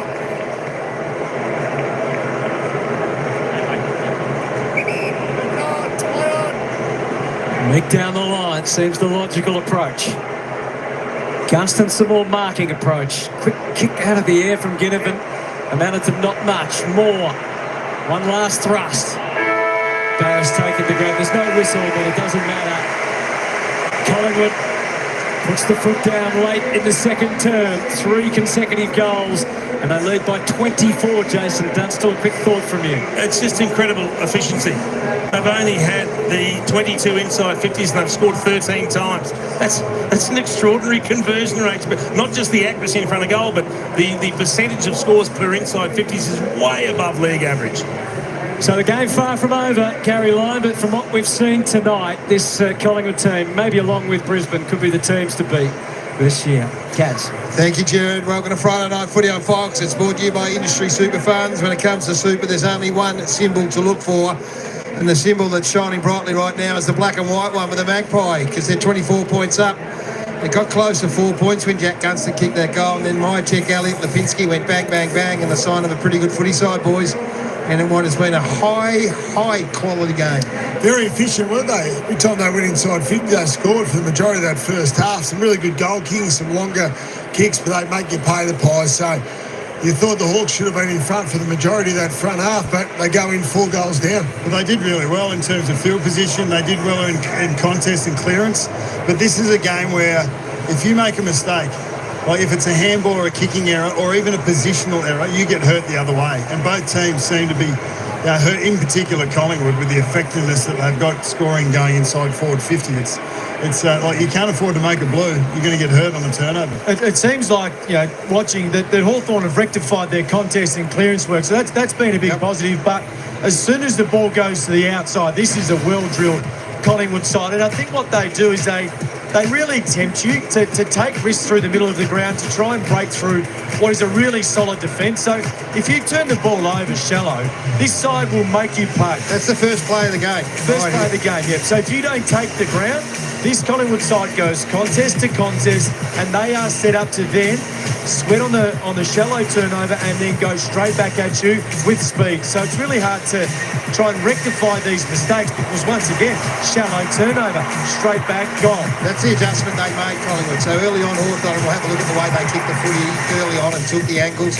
Took them a little while to get settled and set up behind the footy, but when they did, their forward pressure then flipped the footy back in their favour. And I think we spoke about pre-game, the unforced errors. You go from being a composed possession inside the defensive half, and then you handball, and then this what invites this Collingwood pressure, able to take ground, able to win those one-on-one contests for the ball. I thought the way they entered their forward 50 was really smart. Really tried to deny harass and battle the intercept marks to use the lead-up targets. The pressure was really good as well, Bucks, wasn't it? Yeah, I thought this one, so Collingwood will pressure at the ball and then have layers out the back. And what they've done it better than Hawthorn have been able to move the ball more often through that first half. Collingwood had double the tackles that Hawthorn did. It's about 40 to 20. But Hawthorn have tried to work the ball through Collingwood's initial pressure. More often than not, they've been forced to quick kick or to go to a position they don't want to, and Collingwood have kicked 6 goals from turnover in reply. Definitely could tell early on they're going for those kicks when they say clearly a mantra for the Hawks coming in to go for those switch kicks. Try and get the ball back into the corridor, switch. They're a really good switching team, but more often than not, Collingwood deny the opposition from this. Yeah, well, Sam Mitchell spoke about before the game. He goes, we think if we go fast, we can hurt them. But if we go fast at the wrong time, we'll open ourselves up. And that's exactly what we've seen. At times, Hawthorn have chosen the right time to go fast. They've been able to execute. And these 2 goals early both came from defensive 50. And then the flip side is what we saw earlier, which was the turnovers in that back half, which at 4-1, which Collingwood have been able to, from only 9 or 10 front half turnovers, they've gone back and scored 4 goals from that. Let's go to Harvey Norman highlights. And Jack Ginnivan was man to kick 2 goals in the first quarter. He lifted it up again early in the second. Up against his old team, he's having a day out. And the thing about it was that Josh Dacos was his opponent. So Dacos has been the dominant, or one of the dominant back half players in the competition. He's got his hands full. Right. Doesn't know when to go, doesn't know when to lay off. Yeah, you're spot on. Dan Houston was a bit like that as well, guys, especially in the first quarter. So Ginnivan loves playing his old team, like you said. 3 votes in the Brownlow last year. This clash against his old team, 3 goals, 16 touches, just early in the second quarter. Bucks. Yeah, they're big numbers, and I think you're right, guys. It is that cat and mouse game with a high half back. So if Dacos gets it, Ginnivan looks silly. If he doesn't get it, well, Ginnivan's got a lot of space centred forward. He's been able to make them play. They're huge numbers for a half of footy. So have a look at this lab, and this is what we're talking about here. So nominally Josh Dacos, well, Ginnivan's trying to get to Dacos to make him accountable. Dacos trying to hand over as much as he can. So this is the battle that you're playing and the game you're playing. So once the ball goes in, gets turned over, and all of a sudden Josh Dacos doesn't react, or no one's covering for Josh Dacos. So then he tracks the ball forward.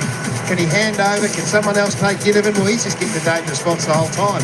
And this one works really well for him. There was one where he didn't get used not long after this, where Houston, Dacos handed over to Houston, and Houston just said, nah, not me. And then all of a sudden Ginnivan's in space again. So it's a real battle for them. Here's Josh Dacos. He wants to go and chase the footy. Dacos Ginnivan kicks him off. And that is clearly the thing.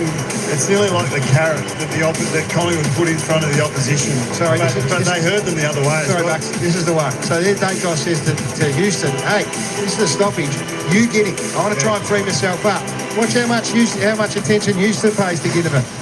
Just lets him go. Ginnivan dropped back into the hole. That was the one that they missed him. Yeah, so Dacos was referenced to McDonald up at the stoppage. They're trying to work out those high backs, who their references are for. But once the ball goes into play, quite often the high backs of Collingwood aren't positioning to their opponent. They're positioning to the ball and thinking about what their responsibility is in defence in transition. Exactly. Let's go down to the rooms with Cam Mooney. Moons. Yeah, thanks, guys. Just down here at the moment. I mean, how good is this access by Collingwood? It's pretty unbelievable at the moment, and very cool and calm, as you'd expect down here, because they are in control. We're just looking at the backs over here at the moment. They're just sitting down, going through everything with Jordan Roughhead. I just love the fact that Howe's just sitting there at the moment, getting a nice little rub at the moment, and rightly so. I mean, his first half has been outstanding. We talk about his season averages for intercept marks, intercept possessions, where he's already got them already at half-time at the moment. He's playing on Jack Gunston, which he's doing a little bit of a number on as well. He's only had the 7 possessions, but these 7 possessions are just all gold at the moment. I just love the way that he's been playing this season. And as I said, the access that we've got down here, guys, we've got the forwards over there as well. Jamie Elliott just on the rub-down table as well, which is outstanding. And over here, we've got the midfielders who are just breaking up now with Boydie. So it is unbelievable access. But just have a look at what Howe does with his intercept marks and how they ended up getting this goal from it. I love this one. So he takes this mark and just plays on straight away. And this is what we've seen Collingwood do most of the night. They take that on, and that's a courageous kick going up through the middle, and they somehow work it out. And this is this beautiful little kick over the top to Elliott for a goal, who's absolutely outstanding as well. But that is Jeremy Howe. I've been watching him for the last couple of weeks. He's in career best form at the moment, guys. There's no doubt about it. Still side bottom's not far behind, and it's in terms of how good he's been. Yeah, the older blokes, it's been sensational. 17 disposals to steel side bottom, going at over 80% by foot. So no wonder they're in front when your veterans are doing that, Gaz. What about some of the finishing we've seen? You know, one-steppers from 50 metres, steel side bottom, Ginnivan, Elliott. Yeah. We've seen some really good finishing. It's a high-quality game of footy. It's a beauty, Bucks. We're going to take a break. We'll be back with more after this. And if you love your Formula One, get set. It's all on the weekend here at Fox, Formula One from Spain. All right, folks, there we go. We'll be back in just a moment with the commentators. They're just on a break. Pushka, how you going? Welcome in. Welcome in. And don't worry, that's exactly right. Keep going, Pies. I'm loving this game. I'll tell you what, there we go, folks. It's a fantastic game. As I said, this is high quality game, this one. Both teams getting their opportunities. I tell you what, both teams have got good run on the ball. Of course, Hawthorn look dangerous at times, but they're just Collingwood just not allowing them to keep that roll on. As you can see, Hawthorn there putting on a couple of goals in a row. Same again, but then the Pies just don't let them continue that. What you would like to see good sides do.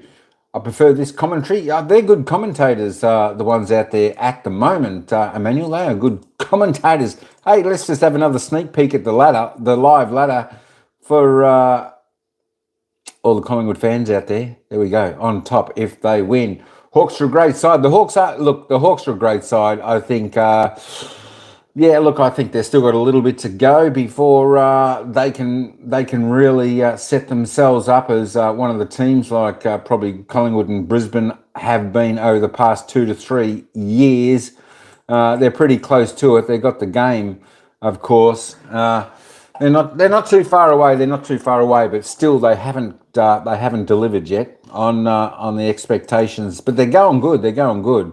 That's it. I tell you what. When the Hawks move the ball fast, they look super dangerous, and they just make every team flat-footed, chasing them. And Hawthorn looking good. Of course, Jack Ginnivan having a fantastic, definitely best on ground for Hawthorn. For the Hawks, Jack Ginnivan, he's just getting off the chain. Of course, as I said, Josh Dacos trying to get loose as well, but Jack Ginnivan doing more damage than Josh Dacos is at the moment. What they say, it's only the fourth player so far this season to have had 15 plus disposals and 3 goals. He is one of them, and he's having a fantastic game so far. I think they said he got the 3 Brownlow votes last year in the game, so there we go. The goal scorers leading the way, of course, though, is Jamie Elliott. I tell you what, his leads are elite tonight. His leads are elite. And, of course, the ball being delivered into him also is, elite. I tell you what, that's what the good forwards like, the good delivery. There we go. Jamie Elliott, 4 straight goals, got his kicking boot on for the Maggies, still side bottom. Kicked a nice one off one step off from 50. He's got 2. Brody Mychek also with 2. Pat Lelapinski has got 1. Nick Dacos got 1. For the Hawks, Jack Ginnivan leads the way with them with 3 goals. James Warple with 1. Weddle with 1. Of course, Jack Gunston took a fantastic contested mark on the goal line. There we go. He's been absolutely well held by Jeremy Howe this evening. But make no mistake, still want to keep doing the job on Jack Gunston because he's the type of player that could snare a few goals there. How long have we got to go? 8 minutes. Commentators are coming back in a minute. We'll get back down there. We'll have a look at the disposal getters. Still side bottom. Jack Ginnivan both lead the way with 17 touches each. 2 and 3 goals for the boys, so they're having a great game. Josh Ward, 15. Nick Dacos, 15. Well, I tell you what, although he's had 15, Nick Dacos, it's not one of his superstar games. Hey, just a moment, folks. We'll come back to that. Let's just get back down to the commentators just for a moment. And why are we showing that? Well, Johnny Ralph has wandered in here. He's got some news for us. Ralphie, what do you got? Hello, guys. So it was a big freeze slider yourself. You know, you need a little bit of theatre, a little bit of drama to take that icy plunge. So the second freeze slider, well, 44 games at the MCG, a very famous father, and he's got some celebrations. In fact, he's a world-class celebrator it is Peter Dacos, the Macedonian marvel. Absolutely fantastic. I think he's going to go absolutely crazy, and that's what you need as a slider on Monday week, Kingsburg. Which son's he going to dress up as, though? Which is the favourite? One of them might win a Brownlow by the end of the season. Colleen, you reckon? It's a safe bet, I reckon. How good? Were you a Collingwood supporter? No, you weren't a Collingwood supporter, were you? No, but I enjoyed the way he went. But Tony Shaw and Tim Watson were my two favourite players, so I watched Collingwood a lot, and Peter Dacos was pretty hard to miss when he was doing his thing. One of my great memories as a kid, Dad got me into the Collingwood rooms. They played Essendon one day and introduced me to Peter Dacos. I thought, geez, how good this is. Like a genuine superstar. He can find a camera as well, as you know, as a football father. Whenever the goal is kicked, he always seems to find the right angle, so I'm sure he'll be very well equipped on Monday week. He's a star. He was doing some crazy stuff when he was sort of 19 years of age. Did he kick more goals than Essendon in the 1990 grand final? Alone. I'm not sure. There's a trivia stat for you. He kicked 90 in that year, though, after dominating as a centreman, going forward to 90 goals as a small, medium forward. Yeah. I think he only had a couple of touches, but they're all goals. So Hey, 24 points of margin here. What are we looking for industry super funds in the second half? Look, the Hawks need to maintain the rage. Even though the scoreboard looks the way it does, contested ball and clearance looks good. Field position's been great. I just think they need to keep being bold. They can't afford to go into their shell because I think Collingwood can put you in a headlock and just put you to sleep with their game style. Keep having to go with those kicks. Well, I think it's just an extra handball at the right time to be able to get through that line of pressure, and then they can get out the back. And we've seen it enough, but they just haven't been able to get time and space in their attacking mid to be able to connect enough in the forward 50.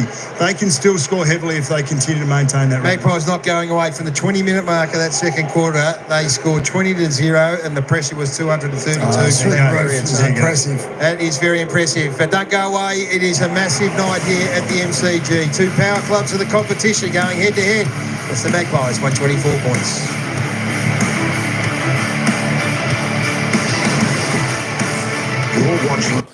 Yeah, that's right. Brownie he looks like a really good bloke, and yeah, he was a fantastic footballer, wasn't he? For Brisbane, he was one of the hard mans. That is for sure.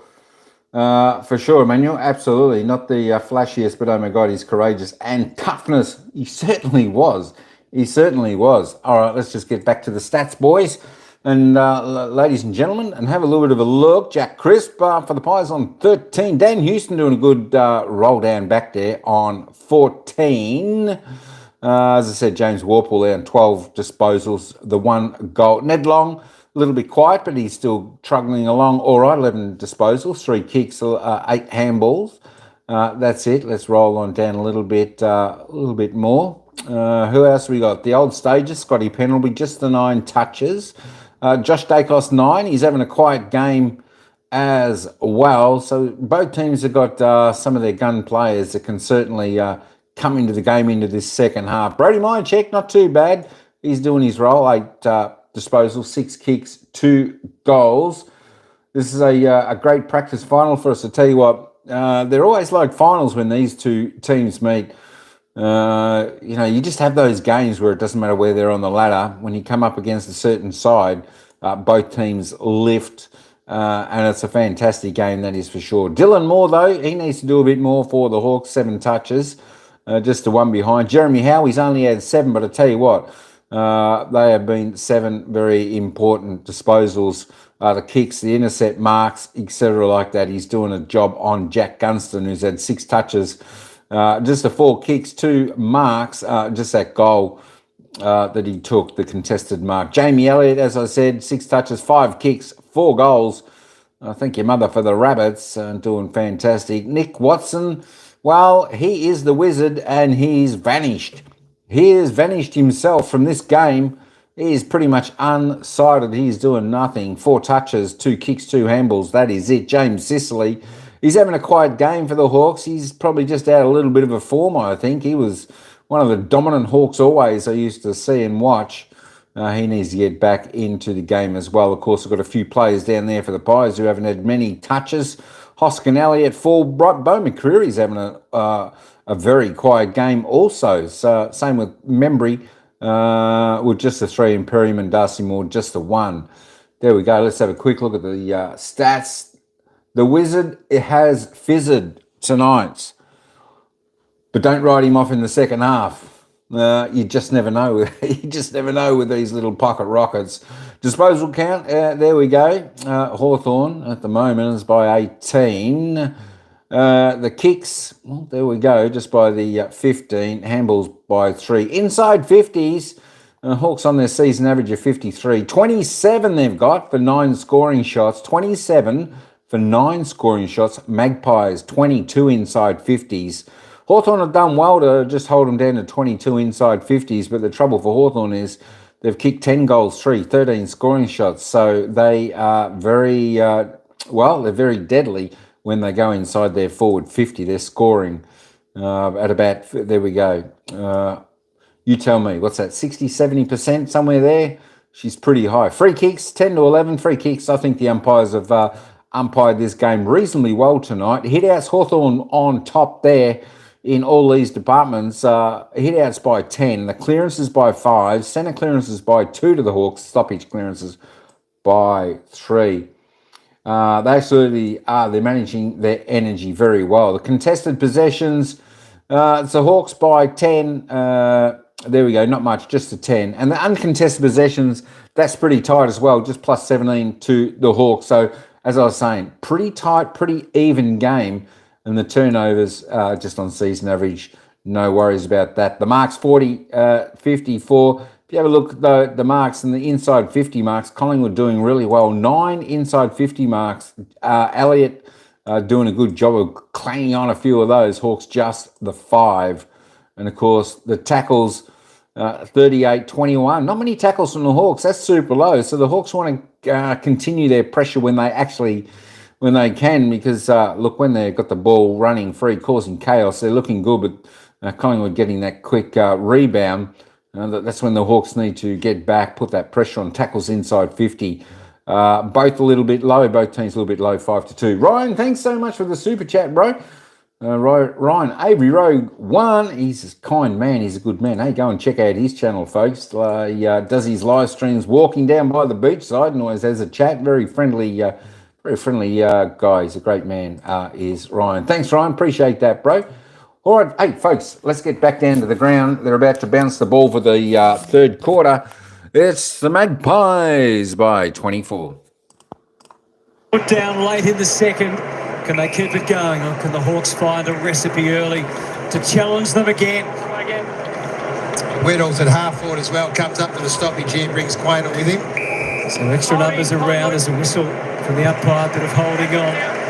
Both Nick Dacos and Darcy Cameron claiming it. It goes to the ruck.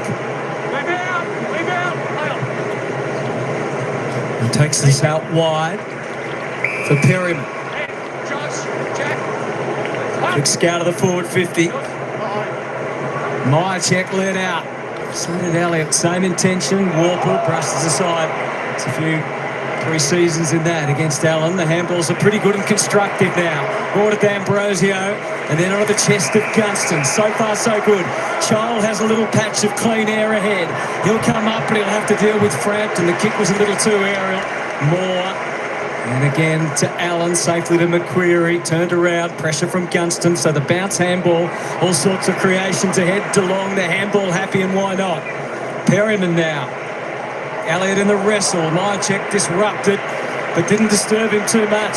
Allen with an opportunity, just dabs it into the pocket. Team first to Myercheck. And there was really not much Hawthorn can do. He's tempted Myercheck.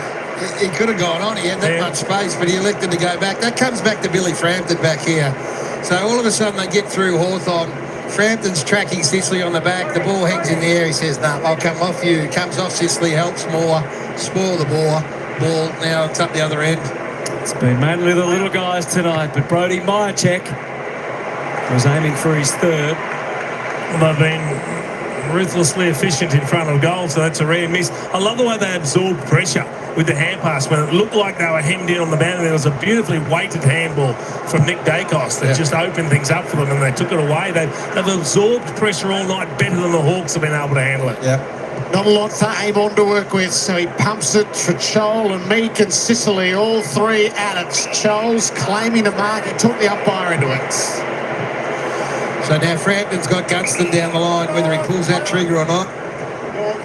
So he's coming for Sicily. Back up at the footy. Great kick by Joel. D'Ambrosio wanted it to try to create inboards. This is what they were doing early, Jared, wasn't it? They were looking at that inside kick, but Collingwood have been great. Newcombe, one arm held. Yeah, well, that got paid by the umpire downfield who had a better view than the umpire that was controlling it. He was clearly held. 3 long kicks, 3 contests won. Newcombe, we know, was too far out. Where's the barrel when you need it, Gaz? Bring it out. Bring it out.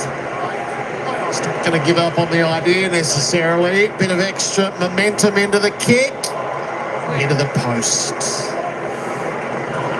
Down by 24 again. They were down by 38 at half-time gather round last year against Collingwood. Unloaded 8 goals to 2 to fail by 5 points. Yeah, Hardwick going forward on that occasion.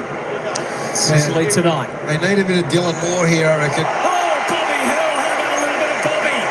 Just to light things up. Quickly off to Dacos. Gee, that's a great mark. And then to Schultz. This is the problem the Hawks have had, is defending the transition from Collingwood. And a bit of extra time to get set this time. Deep to Elliott and Membry. Elliott again. Having an incredible night. 6 is the most he's ever kicked in a game. He's done that several times. And they look like this is the Bobby Hill mark. It's a classic, one-on-one. They look like scoring every time they go forward at the moment, Collingwood. That's the problem for the Hawks. It's hard work at one end and not so tough at the other. Yes. Hawthorn trying to thread it together again. And you can see Collingwood have gone to work, Jerry. They're not allowing that lateral kick. Gunston came out of the matrix to be able to set that up. Aim on. Just can't find the run that is typical in his game. He'll kick it for Chol in the middle. Sicily trying to get out the back. Frampton brought it to the front where Long was waiting. Collingwood build. Frampton, Josh Dacos, long kick coming and 2 ahead. Pemberbury a rare fumble. Time to regather and resets. Quaynor has Schultz working hard for him. He can turn and go and give them a promising look up ahead. Nick Dacos checks his kick low down. Elliott brushed his way clear for number 5. Wow. Oh my! That's the goal of the night. That is the goal of the night. Absolutely brilliant. And he knew what he was going to do before he even took possession. He knew he had battle in hot pursuit. He had to fake the little hip shake, the little shake and turn, and have a look. This will be a great view to pick up exactly what he does. So in fact, it's Hardwick hands over to Scrimshaw in the end. Yeah. He knows he's going to lean one way and then turn the other. Tackle wasn't good enough, but the play from Elliott is superb. So Scrimshaw's thinking he's going to go right, so he thinks he's going to turn onto his right boot, and he just second guesses him and goes left. Finish. So he's in rare form, Sidebottom's in rare form, Howe's in rare form. All the older blokes, well, James not that old, but these blokes that have been around for a while. Equal top now on to Coleman at the age of 32. And the margin blows out to 31. The appetite hasn't waned at all. Downfield, mark for a kick, take your pick. It's Membry to shoot for goal. Oh, it's getting really worrying here now for the Hawks. So centre bounce, which has been a problem for them. They've been okay in it. It's been opened up a little bit. Forward 50 entries inevitably have turned into scores. 14-9 for the season, playing his role in his 10 games. 3 goals, 2 last week. Kick 4 against Port for a PB for the season. Doesn't have to do a lot tonight. Quite what he was after. So it's 32. 17 scores from 27 inside 50s. That's just an amazing ability to score. Gunston had a fly, but he doesn't have it, and the Pies have numbers. Quaynor and Long, it's coming straight back in. Elliott set himself with Myercheck. Barras diffuses. This is the problem. Oh, there's a free kick. Oh, well. He's playing the shepherd, has he? A block. Wow. I'll have to have a look at it again. So there's a bit going on there. So I think he's going to say that Josh Battle had his back to the ball and pushed out his opponent. I think that'll be the ruling. So here comes Battle. He turns to look at the ball, puts an arm up to spoil it. Very hard. That's a tough one. Very hard. But you got to take it when you get it, if you mind, check. Collingwood build the lead further. They look like scoring every time they go inside. Marchek has 3. And this is blown out. So there's so many things to like if you're a Collingwood supporter, and you talk about their efficiencies going inside, but it's what happens when the ball goes out that I'm most impressed with. Yeah. You just can't move it against this Collingwood side. They can set up behind the footy so well, so there's a free kick. You know, you can moan about it if you want. But every time the ball goes in, they either score or comes back out, and there's pressure everywhere. And they struggle to move from one end to the other for Hawthorn right now. So this is a team who are historically very hard to play against and score against. They keep Hawthorn to 6 goals in 2.5 quarters. And they've upped the ante, whereas the Hawks found ways to move the ball in the first half. They changed direction. That's there's really very little in that. But it's been paid. But they're not able to transition the ball now. They're so good defensively. To 38 points, 5 in a row. Warple. And the extra number was Collingwood's. Quainer fully committed. Allen off the wing. Hesitates and then gave it to Houston, who just glides across and kicks to Dacos, who's come out of the centre to give them a way forward. So 9-4 from set shots. Not just accuracy, it's just the sheer number of set shots they've had as well, which goes to how well they're moving the ball and how threatening they are. And the purity of the kicks. The service for Jamie Elliott and co, and he wants to share the love. Meat crashes in. It's a mark, or it's a free kick. It'll be 50 as well. I think he's going to come to the goal square. The Hawks trying to show a bit of fight because they're not doing it in the game at the moment. We'll wait and see. The fingers are pointing to the goal square. Yeah, well, that's fair enough. They didn't get him in the head. Lipinski's kicked his second. And listen to those Collingwood fans. So, Jamie Elliott has kicked his 5th for the 4th time this season. From the 20-minute mark of the second quarter, it's 41 points to 1 and 15-4 inside 50s. That's a belting. Yep. That's an old-fashioned belting. It's early for the chant, Gaz. Well, on those numbers, Hutto, that is well found. This is just good old-fashioned making you earn it and being prepared to give up a 50. So fly the flag, no worries. Had he got him in the head, would have been a different outcome. But this Collingwood side have been so impressive. So they can beat you in a lot of different ways. Yeah. What we are underestimating, and perhaps haven't spoken about enough, we've talked about them defensively, they are slick. Some of their ball movement, their hands have been first rate. Doctor's gone out to get Lipinski and bring him off the field. So that'll be a cautionary HIA to start with. A little assessment to be made. Doesn't look to be in too much difficulty, which is the good outcome from that collision. We've kicked 56 points from turnover, Jace. 56 points from turnover, Yep. and we're got 13 minutes and a quarter of footy to go. That's a symptom of the intense pressure they put on. They have been so good. The Hawks have thrown the cheapie now. They've got to back it up. Warple caught in the middle. Oh, he must have been tempted to pay that as well because he had it tucked under one arm.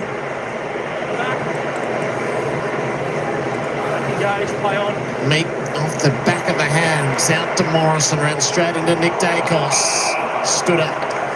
So it was around 19 last year. They won by 66 points. So here we are, however many games later, and it's swung big time. Cameron trying to feed. He does. Penderidge kick didn't go far. Amon shot it forward. Watson's been quiet. Uses Jaff. It's a hard way to earn a living, kicking him to packs like that. Quainer and Howe. So Quainer sorts it out. Darcy Moore with some work to do. Watson inserts himself. Works it around to Amon. Sicily's the target deep. He draws a crowd. Brought it to ground. McDonald trying to get it goal side. Side bottom having none of it.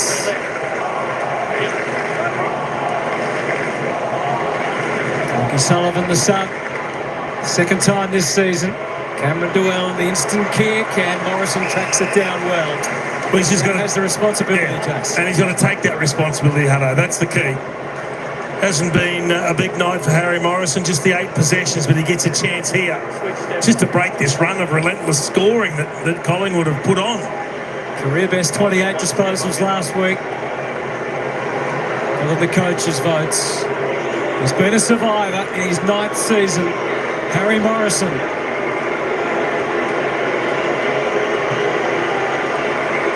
Collingwood fans doing their best to get in his head, and the kick wasn't convincing at all. How does what he's done so many times over the years. Looks like Finn McGuinness. Just doing a little bit of a warm-up down here at the moment, guys. We're thinking it might be Nick Watson. We're just waiting to confirm.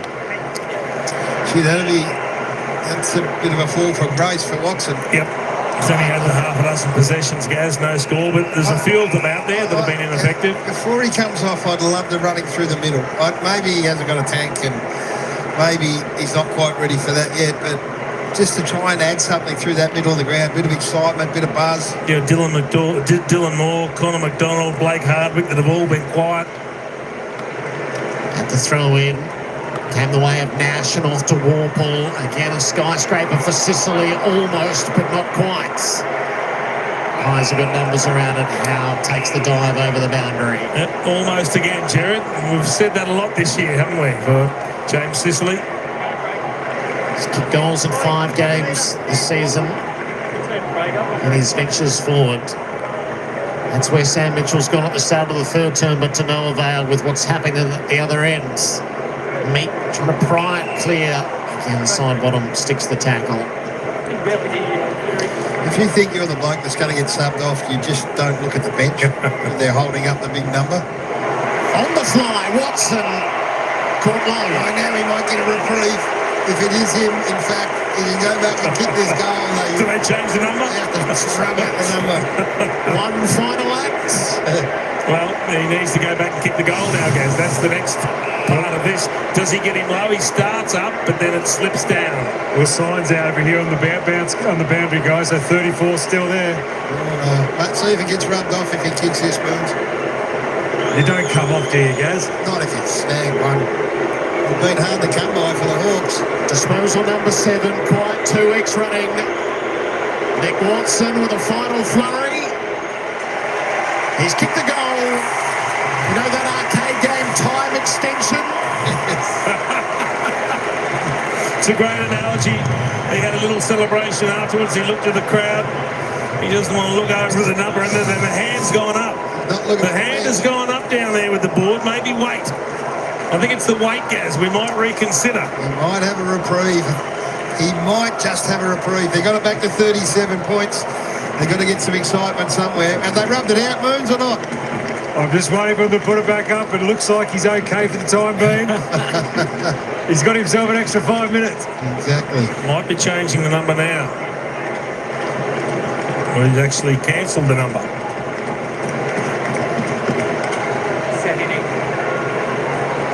So his timing couldn't have been better. Will it amount to anything for his team? Finally stemming the avalanche. It didn't look like stopping. Frampton, his hand just about in the face of Joel, but Nash prevails to Newcomb. Can they get something started? Couldn't have kicked it much higher. Awkward in the Aquatus ball, his teammate. Hardwick the hands, McDonald some more. Placed it for Gunston. All right. Tries to milk the 50. And Howe's flourish. He's got to try and string a couple together. They've kicked 2 in a row on 2 occasions. Gunston can go back and slot this and just pick them back one at a time here. Centre bounce, clearance, good result. Kicked a goal and played a direct part in another. He's played in so many big games at the MCG, including grand finals, winning premierships, so he knows exactly how to kick a big goal when it matters. We just saw a great little look at the build-up as we see some famous names there. Robert Didier Domenico, Peter Schwab, great players for the club. Big John Kennedy, not looking overly thrilled, but have a look at this. So he gets behind Jeremy Howe, and all of a sudden Jeremy Howe's not watching the footy. he has to react to what Gunston's doing. And then he sees Gunston jogging, and then Gunston goes into the sprint, and that gets him that yard break. He's able to get a metre in front, take the mark, but importantly from a tight angle, kick the goal. And just a glimmer of hope of getting back in the game for the Hawks. 31-point margin. Get their crowd into its good character. It's looked pretty awful 5 minutes ago. It's just a good little rear guard action here. Frampton with a win in the ruck against Chol, which has been rare tonight. They're definitely holding on the sub down here at the moment. Go see McGuinness. He's got the shirt back on. So Watson, he's alive and well. How flat would you be as a sub? Frampton out the sides. Moore just couldn't quite bring it on. Nash took a yards. Held up as Ginnivan. Yeah, he'll get going now, the Wizard. He'll get on a roll. Yeah, but look at the way they're going at the stoppages now. It's almost a little bit of surge mentality. Just push the ball forward anyway. And Hardwick is a high half forward, just goes and plays the backstop now. He's out the back. Hawks get it rolling their way, but only as far as Long. He releases Houston, searching for the kick out near the wing. Bobby Hill cleared the way of Jack and then towed it so cleverly. Away to side bottom. Josh Dacos lends a hand, and the Pies come on. Kick goes towards Schultz. Can't take the mark. Well, that's Hardwick, and his man is Houston. So as soon as the ball bounced, he goes and plays behind the ball. Now Houston got the clear. He got the ball out of defence. So at least he's trying something, Sam Mitchell. He's throwing some different things for Craig McRae to consider here. Myercheck and Nash to ruck against each other. Nash takes it cleanly. Not much of a kick though. Schultz is onto it. Was it meant for side bottom Ward? Cut it out. Ginnivan to provide the spark. Delivers the Hawks for Sicily. Howe came across and won the free kick. How well did he read that, Jeremy Howe? Because Sicily had position behind Quaynor. Oh, a little nervous moment for Frampton. He had looked well. Delivery in the same situation. Back to Frampton. And some relief for Allen. This is their moment here, Hawthorn. They just got a little bit of momentum and a bit of pressure on. Crowd trying to urge them on. Collingwood have had all the answers. You can sense that they're just pushing here. Oscar Elliott, true to his word, down the line. Juggle from Scrimshaw, trying to get going, get in the game. Ward, the hands were the only option. Back across now from Amon. Powerful kick, it hangs for a while. McDonald looks ahead, no obvious option. And really, he's kicked it in between the only two options that were there. Easy fodder for Crater.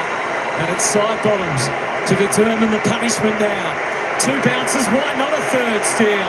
Stretching out into fourth. This is building into something big again. Off the left, deep goes the kick. A tumbling effort at the back was outstanding by Scrimshaw back on the job. Can they counterpunch? Let's get them offside. Maybe a child just couldn't push up and get to that contest. Set up for the switch. You've got Meek on his own on the wing. He just needs a transition kick and they're not going to get it. Battle's going to stay on the skinny side. And it's to a contest that Sicily has to fly. He flies well. Skipper with ball in hand. Ginnivan made all the play early for Hawthorn. Draws the ire of his old fans up and down the mine shaft, that one. Side bottom, just attacking everything. Not quite as good for long as most of his service has been. McDonald and Nash get to work, no way out. Ginnivan was thinking he had set it up to draw and give the hand pass, and then he just stopped, propped, and kicked it straight up. Well, look ahead of the footy now. Marvin Child's got to get busy. He just last 3 times hasn't been able to get to a contest. Nash on the top, all worked it forward, but Quaynor anticipated it well. Thought about the middle. Plays a safer hand. And he's finding so much space, steel side bottom. This is his 21st possession. Yeah, but he damages. And you sense that he also knows that they're being challenged here. So he's had a really good couple of moments.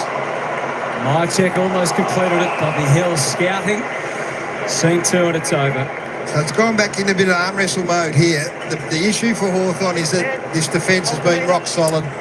So it's Gunston and it's Sicily and it's Child. Onus is on them to compete. And the margin they have to overcome. Long doing some ruck work against me. Not much of a chance there. He was good last contest. He was able to mark that ball and get it forward. The other two have got to get competitive in the air as well. Mick trying to hit Newcomb. Amon had a look at it, but Chris shows them how. Pushes off, sends it forward. Too far away, Jack Crisp.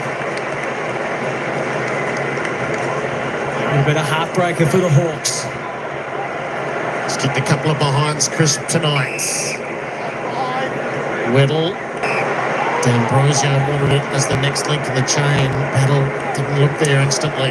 Defence is outstanding here from Collingwood. So longer the contests. Shoal has a fly. Can't mark. Ginnivan's sweating on it. Lost it in the skirmish. Allen's hand pass charged down. D'Ambrosio. Watson stays viable. Battle. Amon and Battle. No. This is his, what do they call it? The fly trap that Craig McRae's put on. They are set up perfectly here, the Pies. Spoke about how poor Hawthorn's tackling was last week. They only had 36 tackles, a low since something like 2008. They've only had 23 tonight to Collingwood's 53. Wow. Meat clean, feeds it off. Newcomb links it up to Dylan Moore. Finds the overlap run. Impey's hot. Had to release it. Ginnivan and Pendlebury. Pendlebury with a good hand. Ginnivan's not out of it yet. Pendlebury just too cool. Used Cameron and Houston. Perryman full retreat. Risky. Nick Dacos quick to Howe. He'll get knocked off forward, but he got it out of the area. Bit of pressure from the Hawks. He's going to call a throw-in. That's extraordinary. That is extraordinary. They had run off the ground. Was that throwing? What? Yesterday. That's unbelievable. Kicked it out of the air rather than off the ground. Surely they can't make any difference. He quite well knew what he was doing just to get it out. Happy to concede possession, but get it outside the area. One of the more obvious ones. Boo-hoo, said the Collingwood fan. Love that. Newcomb puts the head down and still draws through it. No. It went Collingwood's way. And they're on the surge. Look at them go. McCreary. Look at them. Admire them. McCreary again to Allen. By hand is the mode. Hoskin Elliott trying to keep it cute. Hardwick back in defence now full time. Hoskin Elliott was trapped. Handball away to Scrimshaw. Gathered it cleanly enough. Awkward. Getting more so for D'Ambrosio. They're all over him. It's a great win for Hawthorn. That is a great win for Hawthorn because as the boys rightly said, look at them go. They had overlap. They had numbers out everywhere and Scrimshaw stuck at it. They all stuck at it. They all left their opponent to go and put pressure on and got a one-handed smother in. Cameron got the soft touch. Long. Camped right underneath. They're just hanging in here. They're just hanging in. That's the body check earlier on from Meek on Lipinski. He's gone. We've seen a number of those tonight. You tuck it under one arm and you have your other arm held in the tackle. They put the onus back on the player with the ball to try and dispose of it, get it onto your boot somehow. But the tackling efficiency of Collingwood's just been too good. You can see the left arm free. 203 pressure this quarter, Collingwood, Jason. 145 Hawthorn. Well, that's the difference in the game and the difference in the tackles. Long knew what he had to do. The invitation is open. Weddle couldn't get it clear, so McCreary. And they win it back. Hardwick. And now it's Collingwood's turn through. Perryman pokes it up for Cameron. Meek defending. Grimly. Long kept his head. D'Ambrosio. This is tight and tough. It's time for a bit of Bobby Hill magic. He resisted the temptation to shoot for goal. And he made sure that the pass was the right option to memory. Well, it was. Both sides have been terrific in the last 5 minutes. No one wanted to yield. But it just needed someone to crack it open. Was Bobby passing that? I'm not sure. It came off the instep. Like he was, Gaz. And all that matters in the end is that Collingwood get the steadier. Tim Memory's had a shot this quarter and missed, which was unexpected, given how well they've shot for goal tonight. And that one's well celebrated because Hawthorn had mounted a challenge. They put a couple back. Across the bow. Collingwood response is impressive. And that last little passage there is the game in a nutshell. So Hawthorn are able to create a couple of turnovers, but both times they don't get the easy exit because the return pressure is immediate and intense. And a couple of times it looks like they're going to get out of it, but then they fight back, they win the ball, they take it away from the Hawks, they break a tackle eventually, and we've spoken about the quality of tackles, the difference that Collingwood's tackles and Hawthorn's tackles look like, and it results in another goal. Forward pressure outstanding. Yeah. What about this kick? Just got to... he might have pulled it. Instep, Gary. I'm going with him. Yes, you might be right, Anthony. Yeah, how dare I doubt you? Lockie Sullivan's into the game, straight to the centre square. If that's Lipinski with the HIA and concussion, then Lloyd Meeks playing his last game for a little while. He has ball in hand. Hand passes Ward, had a fumble, and he's in desperate trouble as a result. Kick was smothered as well, and Nick Dacos just carries it clear. Releases Perryman, has a look what's on offer. Membry and Schultz are the two deeps. Schultz was given right of way, didn't pull it in. Morrison underneath. Uses Walker, just sweated on it. That's Lucky Schultz Pressure. Standing for the pressure in their forward half, and he's done it again. Absolutely outstanding. They got all parts of their game in good order, Collingwood. Schultz sags it to Josh Dacos, and Sidebottom will get himself another shot at goal. And he loves these sort of shots. But then we can see the sub's been made. It looks like it's Scrimshaw, so a reprieve for Nick Watson. But they're just out-muscling Hawthorn with the pressure, the quality of tackling, the body on body. It's been relentless. This has been super impressive from Collingwood, and this is why they're sitting up around the top of the table. This is disposal number 22 for Steele Sidebottom, and he is lining up at his third goal. Steele Sidebottom thrashes it near side. That's a statement from Sam Mitchell. Scrimshaw. It was going to be Watson, Scrimshaw instead. Yeah, well, maybe they're just going to try and find a bit of flair and dash, and Scrimshaw hadn't been giving it. He did get a reprieve, Watson. He was on death row. Yeah, he was. He kicked the goal, but at the end of the day, you could have found half a dozen to bring on very easily. You could, Jace. Guys like Dylan Moore, who just can't impact in the manner that he was last year. He's had 7 kicks for the game. A single point was no score. Another umpire flings it back. Cameron was waiting. Connection with Dacos. Now aim on. Off to Warple. McDonald to Ward with each handball. Collingwood got closer and closer. Schultz, part of the parade with pressure. Oh, that was funky from Bobby. Maybe a little bit too funky. There's a little bit of time-throttery stuff going on out there, but you can't be critical because they adhere to all of the defensive parts of the game that a lot of footballers don't. They seem to thrive on it. Newcomb couldn't wade through completely. So Schultz is there, Morrison in attendance.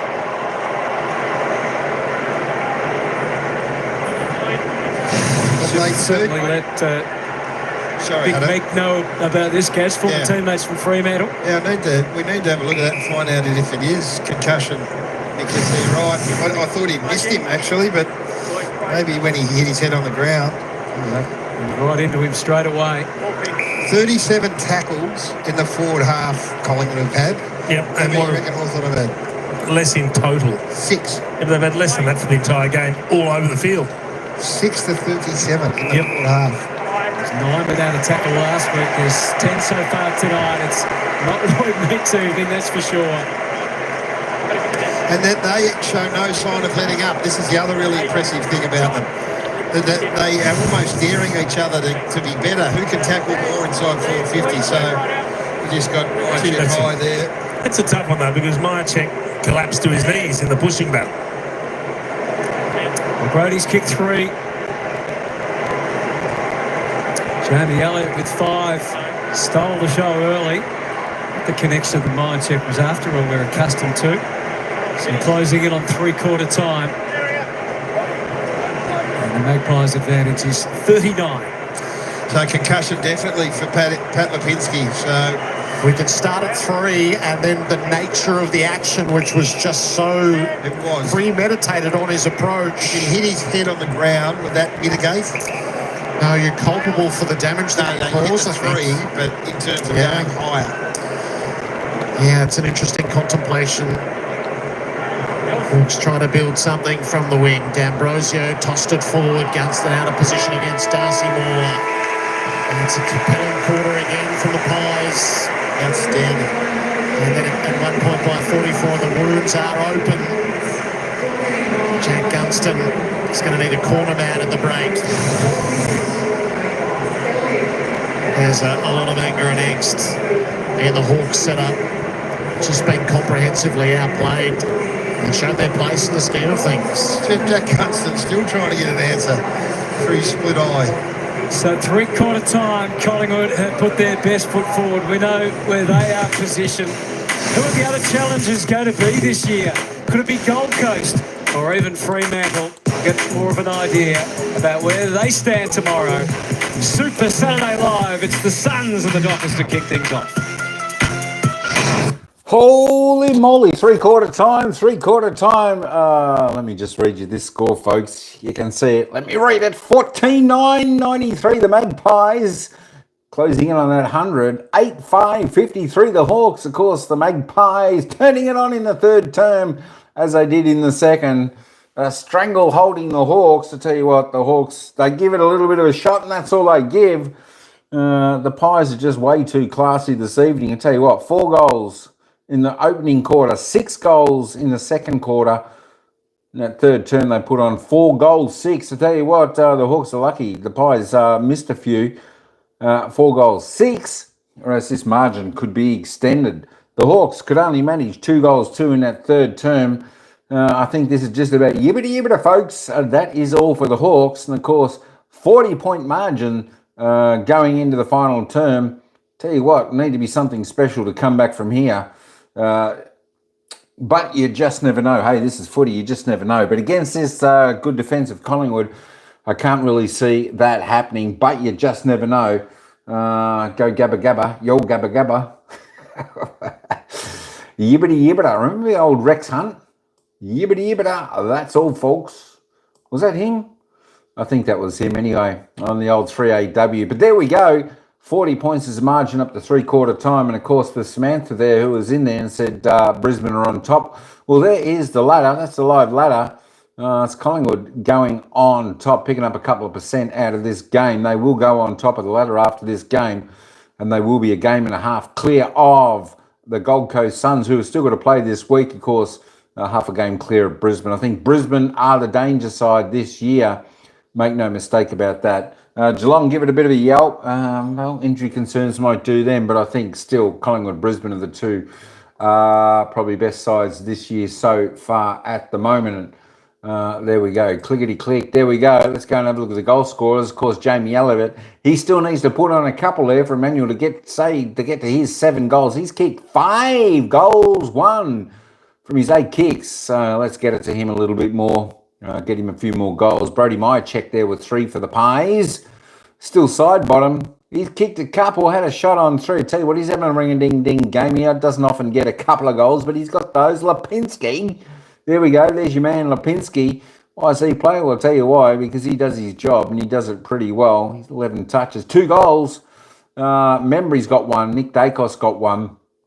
And there we go. For the Hawks, Jack Ginnivan, the only real shining light on the goal scorers for the Hawks. He's got 3. A little bit quiet in that third term. He needs to lift. Gunston with a couple. James Weddle are the goal scorers. Let's have a look at the ball magnets. Nick Dacos. Well, there you go. Nick Dacos. What a surprise. He's on top with still side bottom. 23 for Dakes with the goal. Still side bottom, 22 and 2. Connor Nash, best for the Hawks with Jack Ginnivan on 20. As I said, Ginnivan kicking those 3. I think the Wizard was just about going to be subbed off, but he kicked a goal. I'll tell you what, they probably should have subbed him off because he's doing absolutely nothing. I'm not sure who they actually took off the ground for the rotation. I can't remember his name. There we go. Sanal. There we go. Jack Gunston. There we go. 9 touches, just the 2 goals for him. Quiet, getting well beaten, but he's still got 2 goals, so he always gives it his best down there. All right, we'll have a look at the other stats, team stats, when we come back. Yeah, oh, hang on. Let me just roll back down there. Sorry, that's a little bit quick. Where is the Wizard? What's his name? I know he's for Hawthorn. Mabe Chol's gone a little bit quiet, actually. Nick Watson, there we go. Nick Watson, there we go. That's just not enough out of him. 8 disposals, 3 kicks. 3 kicks, 1 mark, 1 clearance. There's no tackles. There we go. Tell you what, he's quiet. All right, let me just scroll that back up, folks. Let me get back to there. And just for all you Collingwood fans out there, that is the live ladder again, showing Collingwood on top of the ladder now, and of course Hawthorn down to 6. Well, Hawthorn were already sitting 6th prior to this game. But it's a danger game for Hawthorn to lose, because that means the Western Bulldogs, well, I think actually the Bulldogs have got a bye this week, so lucky Hawthorn, but they've still got 1 game played more than those. But that allows these other midst of teams down here chasing at the heels of Hawthorn from that loss. All right, that's enough of me. Oh, yeah. All right, folks, so let's get back down to the ground, whereas some Magpies by 40. Go Pies. Give 5 names, Jace. I'll give you Long, Pendlebury, Schultz, Cameron and Nick Dacos. They have had more tackles combined than the Hawthorn Football Club has had. And I'll give you 8 players from the Hawks that haven't had a single tackle. That's extraordinary. And the pressure and the tackling quality from Collingwood has been next level. We spoke about how poor their tackles were last week, the Hawks. 36 was their worst since 2008, notwithstanding we don't count 2020 because of short games. But they're on track for a very similar number. Long's had 6, Pendlebury's had 6, Schultz has had 6, Cameron's had 6 and Dacos has had 5. That's more than the Hawthorn Football Club combined. Hawks beat the Pies by 66 points late last season here. I wonder if it lives in the memory a bit. Collingwood by 40 points. Start of the final turf. Lincoln Cameron a bit ungainly. Nash took the territory. Ginnivan, sharp hands. McGuinness didn't get it. So sockers it forward. Cut off by Darcy Moore, who releases Crisp. And getting forward to the players, Pendlebury. He can stroll into some space and just check how to use it. Membry comes out hard. It all got a bit discombobulated as it arrived. It's in their half again, so let's just watch Collingwood go to work. Now they've got this game pretty well in hand. See whether the standard remains here defensively when they don't have possession. Put this Hawthorn team under pressure. Cameron up to meet it. And passed into space. Nash arrives first. McCreary's got him. Ball released out the back. Barris. Newcomb's happy to get the reprieve of the boundary. Sicily stays forward for Hawthorn.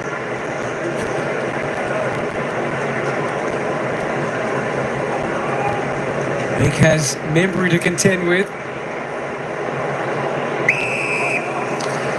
Did a reasonable job there, so no decisive advantage on the throw-in. Maybe the throw-up will be a little different. Membry lively. Nick on the second. Just a wild handball to Allen. To Pendlebury, back to Dacos, further retreat McCreary, now the forward, the high ball, who wants it in the air? Hardly. That Mee Campbell, I think, is always a sign of a side who have just about given up in terms of trying to get the ball out of their area. Blasted out wide, looked like Howe had things covered, but Newcomb with other ideas to aim on. He punches the ball forward to McGuinness. The freshest legs out there, had to round it up, slowed him down. Back to Gunston, strokes it for Sicily, but Billy Frampton has become a real favourite with the Magpie fans this year. He's been outstanding, Billy Frampton. He just plays his role, doesn't he? He competes, he's courageous under the ball, he'll stand there, he'll take a hit if need be, and he'll crash a pack. Get lucky to 1 goal last week. On the throw again. They displaced Cameron. Dacos to his brother, and then to side bottom. McGuinness overplayed his hand. Side bottom back to the wing. Almost kicked goal of the year last week. Was trying for a mark contender there. Now Sullivan getting busy through the middle. Elliott, I don't think he was really expecting it, so he couldn't quite react in time. What about that leap through record? Here's a sight to behold. So there was a good tackle win. And a forced an intercept for the Hawks. Morrison's going to get a 50-metre penalty. Stan not adhered to. It's the only way of late they've had a seamless entry inside 50, but you just see him she's not moving much. He's just bouncing around because he's keen to put more pressure on Gaz. Exactly. He just wants to lay another tackle. Harry Morrison. He shot that third term, didn't score.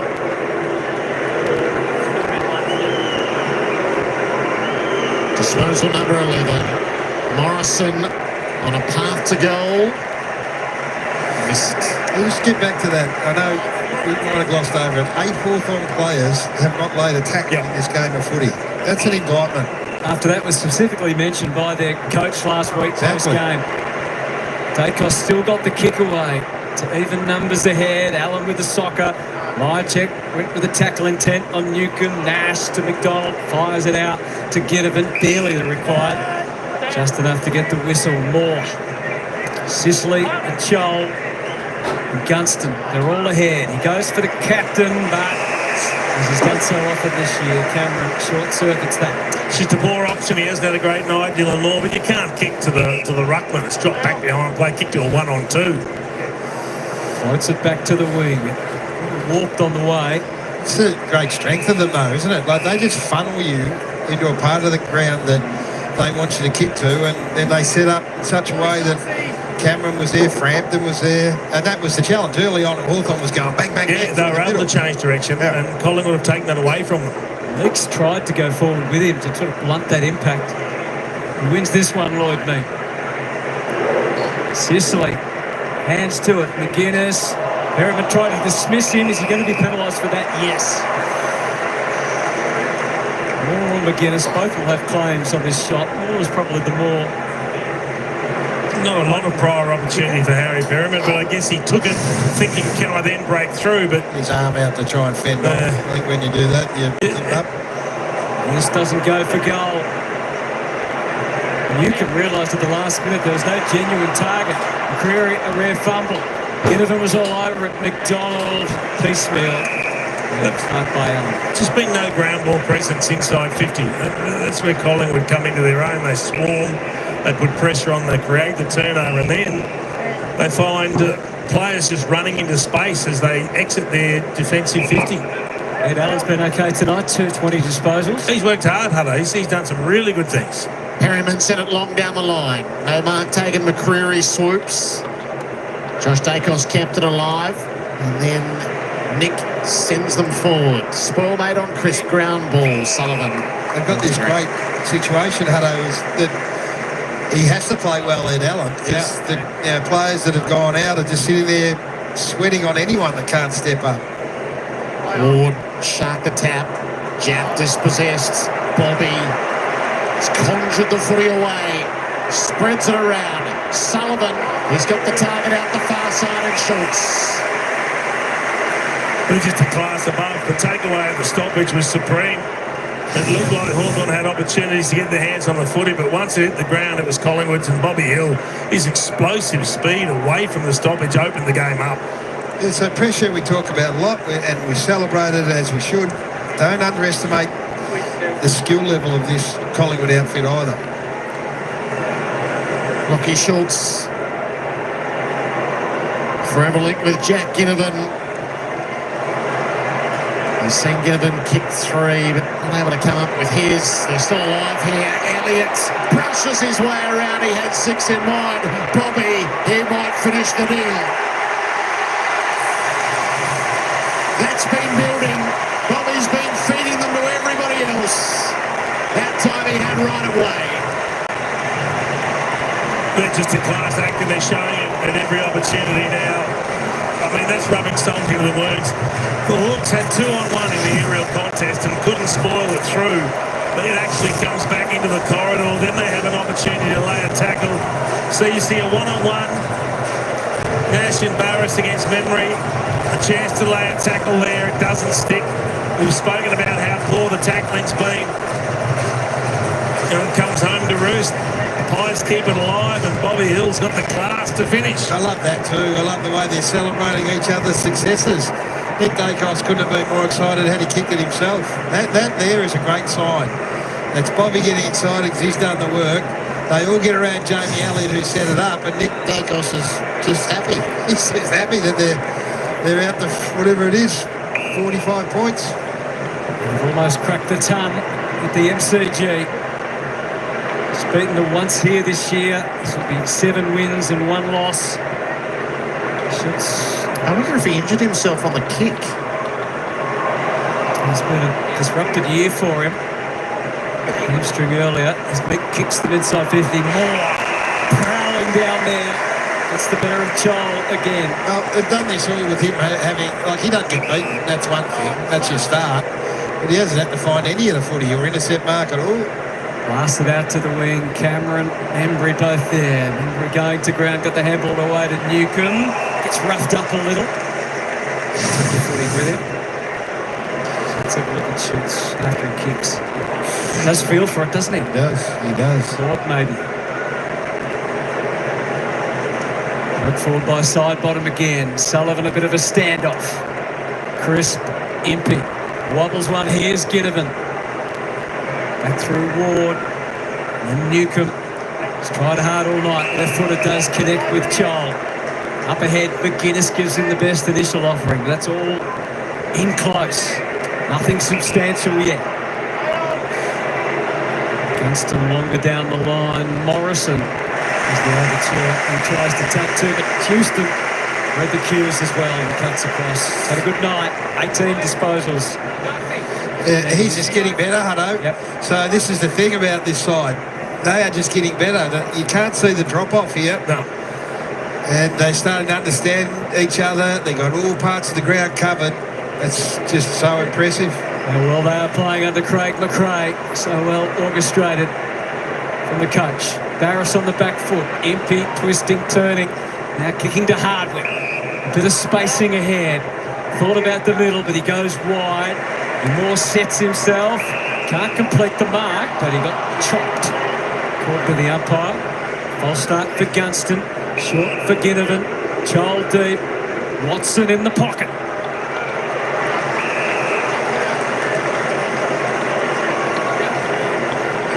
Staved off that nasty sign that had his number written all over it early when he was going to be pulled from the ground, subbed off. Even though it was an uncontested mark inside 50, look where Collingwood's forced them to have their shot from. He's capable from here. He's going to stare down his second goal. It's not going to be a major. It's just going to be a behind. Not to be for the Wizard. 44-point margin. Allen is set up for the kick in. Flanagan's rushing by, didn't give. Completely unhurried. All the work has been done. Kick long. Weddle has a fly. Didn't try to mark this time. Knocked it down. Ginnivan towards the re-entry. Watson tried to clear the way. Allen held his ground well. Receives it from Quaynor. Has plenty of support in boards. Hung it up for Perryman. Josh Dacos into an open lane for Houston. He'll find the kick to the wing. Bobby Hill set himself. Held Impey at bay. Wanted the 50. Instead shuttles the hand pass away. Houston checks his kick. Membry presents. This is danger right here for Hawthorn. They go inside 50. They've scored 63% of the time. It's the third best ever under Craig McRae. Frampton, Nick Dacos wants it. What Nick wants, Nick gets. It's some sort of scoring record every time you go in, Jace. On the 45 for Houston. Wycheck was very much on the shallow lead. Houston will challenge them a little bit deeper. Membry against the boundary. Just picking him apart by foot, being patient, waiting for an option to appear, and then drilling it. Makes for a tough shot for goal, but another opportunity to score from another inside 50. It's an unbelievable return. You just dream of a night like that. He's been a wonderful goal kicker across a dozen years. Tim Membry, it would take his absolute finest. He doesn't take the shot. Myercheck with a run. Weddle stood his ground in front and repels. D'Ambrosio off the right boot, guides it for Moore. Got nowhere to go. Absolutely nothing. He was able to find Chol. There's plenty of Collingwood numbers behind the ball. They're so quick to get into that defensive mindset. It was always going to be just a dead end ahead, wasn't there, really? As Collingwood got organised, as you said. Amon, excellent off the boot to Moore. Watson is deep. Gunston trying to get in line of the kicker. Very short leads. Goes to Amon, winds through. Even there, look at that. That's Ed Allen again here. So just at the last minute, lunge, put some pressure on him. Ball goes out of bounds on the full. They've made him earn his spot, Gaz, haven't they? Oh, word. Got plenty of footy when he's had the opportunity. He's got all the attributes of modern footy. He runs, finds the ball. Might have to tidy up a little bit. I think that's what that's what they've been looking for. What a night it's been for Collingwood. 9 minutes 25 remaining. It's a question of by how much more than anything. Nash is still whacking away. Tough night for key forwards for the Hawks. Signalling as though he's going to drive it in high and long. McInnes an unlikely target. Moore puts paid to that. Definitively. Dacos remains balanced. Kicks to the inside. Talling long, but you can launch from there if you want. The middle or to the edge. Chris, further in this record of consistent consecutive games, is Schultz with that ice on the hamstring. It's a bad scene. So there will be a couple of casualties out of tonight, Lipinski and Schultz. But the reinforcements we've already seen. Has had more than 6 goals, haven't they? in the past. So Collingwood doing as they please in defence. Allen will get himself in on the outs. Elliott's come a long way from home. 5 thrilling goals earlier on. His 4th bag of such this year. Pendlebury, tireless, run the mats, and he'll be alongside Michael Tuck late in September. His chant first rung out in the early stages of the 3rd term. That was a practice run. Yeah, this is just kick to kick in the yard at the moment, doing as they please, the Pies. Sullivan can just stand on the spot and milk the time and see if someone wants to take a hanger. Membry's got a mind to. Amon at the back has. He's being pursued by McCreary. Got it away in the nick of time. Down goes it to them on. Oh, lucky he got some time. Swarm on that player there. There was 4 Collingwood players who were swarming him, and they just got him high in the end. So you get a feeling they're practicing stuff out here at the moment. But it's like a contest to see who can hunt better once they've lost the ball. Down the wing, Sicily, but Howe again. He used to take hangers. Now he just gets his thrills, putting the fist into the footy. Down to John Ralph. So a suspected hamstring for Lockie Schultz. He suffered a hamstring in round 4, came back 2 weeks later, concussed, and now a hamstring again. So we'll miss King's birthday. Cannot take a trip despite great form when he's on the field. 83,000 were in the house. I suspect that number's dwindled a little. Back to the wing. Cameron takes the mark again off the opposition boot. Yeah, so when I say practicing stuff, like they're just taking time. They don't have to take time off the clock because they're winning so well, but it's kind of like they're thinking, well, let's have a go at this for a while in case we find ourselves in that position. And then when we do go forward, we'll just go into this manic tackle fest. Well, you're 44 points in front. It's the old why give a sucker an even break. Well, if you're not going to pick us up, we'll just keep possession. The hallmark of Collingwood in their first premiership and the lead up to it was their close wins, their come from behind wins, but consideration, they're putting up some big numbers. They are, and they're doing it different ways. That's 33 uncontested marks for the quarter. Now they go long and watch him go to work on a tackle. They don't have to. He can mark him off his own team's boot as well. Darcy Cameron down the line. Poor old Mychik's come a cropper out of all of that. Bobby Hill is deep. He wants it long, he wants it high. It doesn't fly. Resisted the temptation. Mychik somehow. Almost nothing. Brody Mychik snaps the goal. It's that sort of night at the MCG. He has 4. He's chasing Jamie, who has 5. Every single Magpie have played their part. Did he do that with a tackler hanging off him, Gaz? He had a little fly and he just swatted Carl Amon, I think it is. Said, he got no effect on me. He's hanging off his waist when he kicks that goal. I mean, Impey, I think. Was Impey, was it? There it is. He's just hanging on to him, incapable of stopping him from doing what he wanted to do. Not only getting a boot to the ball, but snapping truly. And that's been the difference. We've spoken ad nauseum about the tackling. And that not just the number of tackles, but the quality of tackles. He won't be happy. Sam Mitchell's not going to be happy with tonight, but they've given up 34 uncontested marks in this last quarter. And then when they go forward, they just get scored against. When they decide, he should be thankful they're not going forward. But if you're giving up all those uncontested marks at halfback, you should be set up behind the ball when they go forward. Long attacks the footy in the middle and feeds it on to Pendlebury. Collingwood coming straight out the front. Pendles just went himself and threaded it for Membry. Couldn't hang on against Barris. Still alive for the Pies. McCreary into the pocket. Sullivan paddled on. They'll reset on the throw in. It's been a bit contemptible this last quarter. He's the Star just doing what the Star does, selling a bit of candy and nearly hitting Timmy Membry, but they have treated him with a bit of contempt in this last quarter, I reckon, the Pies. A chance to pile yet more on. It's a free kick to... It'll be their fifth win over 40 points this year, Collingwood. They did that 4 times last year and 6 in their premiership year. Nash with D'Ambrosio running by. He's pounded dry. Forced to gamble on down the line as they have been so often. Darcy Moore from behind with the spoil. Underneath Warple. Kicked it straight into Ginnivan.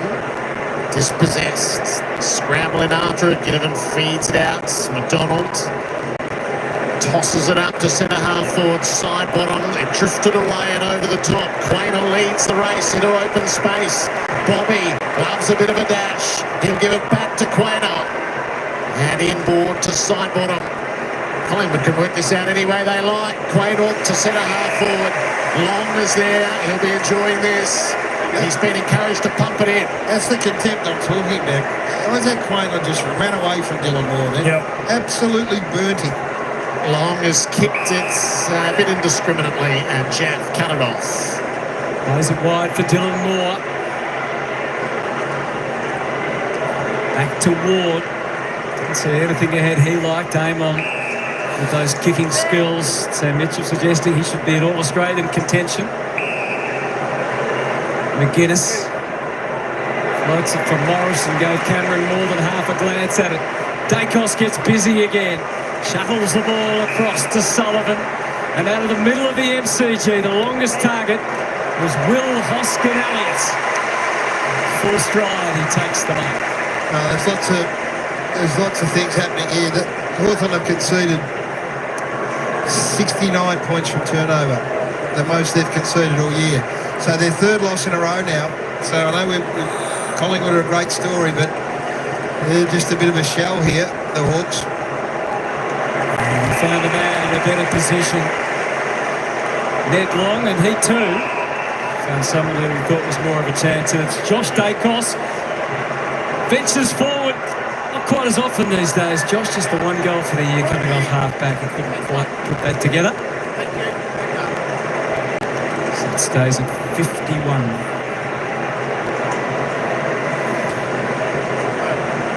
Jaff to bring it into play. Shoals the target. Darcy Moore double-fisted it down. Dylan Moore, though, there to meet it. Warple and Ginnivan. Fancy, too fancy. Bobby hauled it in one-handed, what he didn't do earlier on. He winded up. Hoskin-Elliott might check on the targets. Punched with great force by Barris, coming with the flights. Head on the stick.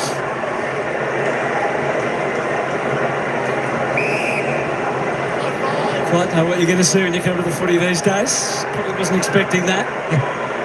D'Ambrosio.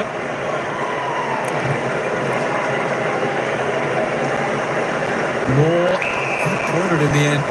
Joel. Quickly off to the run of Ward. Newcomb gets it again. Doesn't have the freedom to execute those nice left footers tonight. All the way around to find Ginnivan. Collingwood fans enjoying that disrupted play again, breaking down regularly the Hawks. Collingwood are in their head right now. The throws of this. It's just the level of pressure they've applied tonight that the Hawks have been unable to handle. It's created mistakes, turnovers, relentless turnovers that they've just scored from, and now they just don't know how to move the ball, the Hawks. And there's no easy possessions. I mean, this is Collingwood's ability to run out a game over 4 quarters, a game that they're completely in control of, but the level of pressure doesn't drop off. Nick over the top with McGuinness. He's running hard but the wrong way, so had to screw the kick back. Quaynor, impressive lead, but doesn't take the mark. Newcomb trying to take the fight to Collingwood, but falls short. Trapped again by Fi's men, as they have been all night. Another brilliant tackle. Tackle number 79 for Collingwood, 38 to Hawthorn. Darcy Moore had to shuttle along quickly enough. Josh Dacos from side bottom. Should be 26 for side bottom. Bobby Hill has been proactive all night. And they can all do as they please. Pad a few numbers out, get them to thresholds. It's been the note of the last quarter as Hawthorn haven't manned them up. Side bottom takes the kick up the line. Barris had a fly, didn't take it. Fight for it underneath. Cameron trapped at Warple. The alibi ball it up.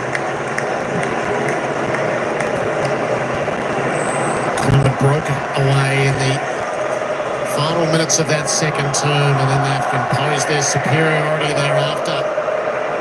And Dacos had a mind to bring it away, just didn't quite. D'Ambrosio for the Hawks up to Joel, couldn't take the mark against Darcy Moore. Chopped the arm though, the captain.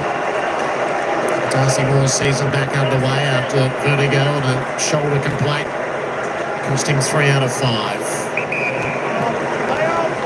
So Joel with a chance to send the Hawks deep late. And high, no one's quite sure to about all that. Ginnivan trying to draw another free kick. Imagine the eye that would have received in the response from the Collingwood fans. There were 4 players that could have marked that ball. They all looked at it, and in the end, no one did.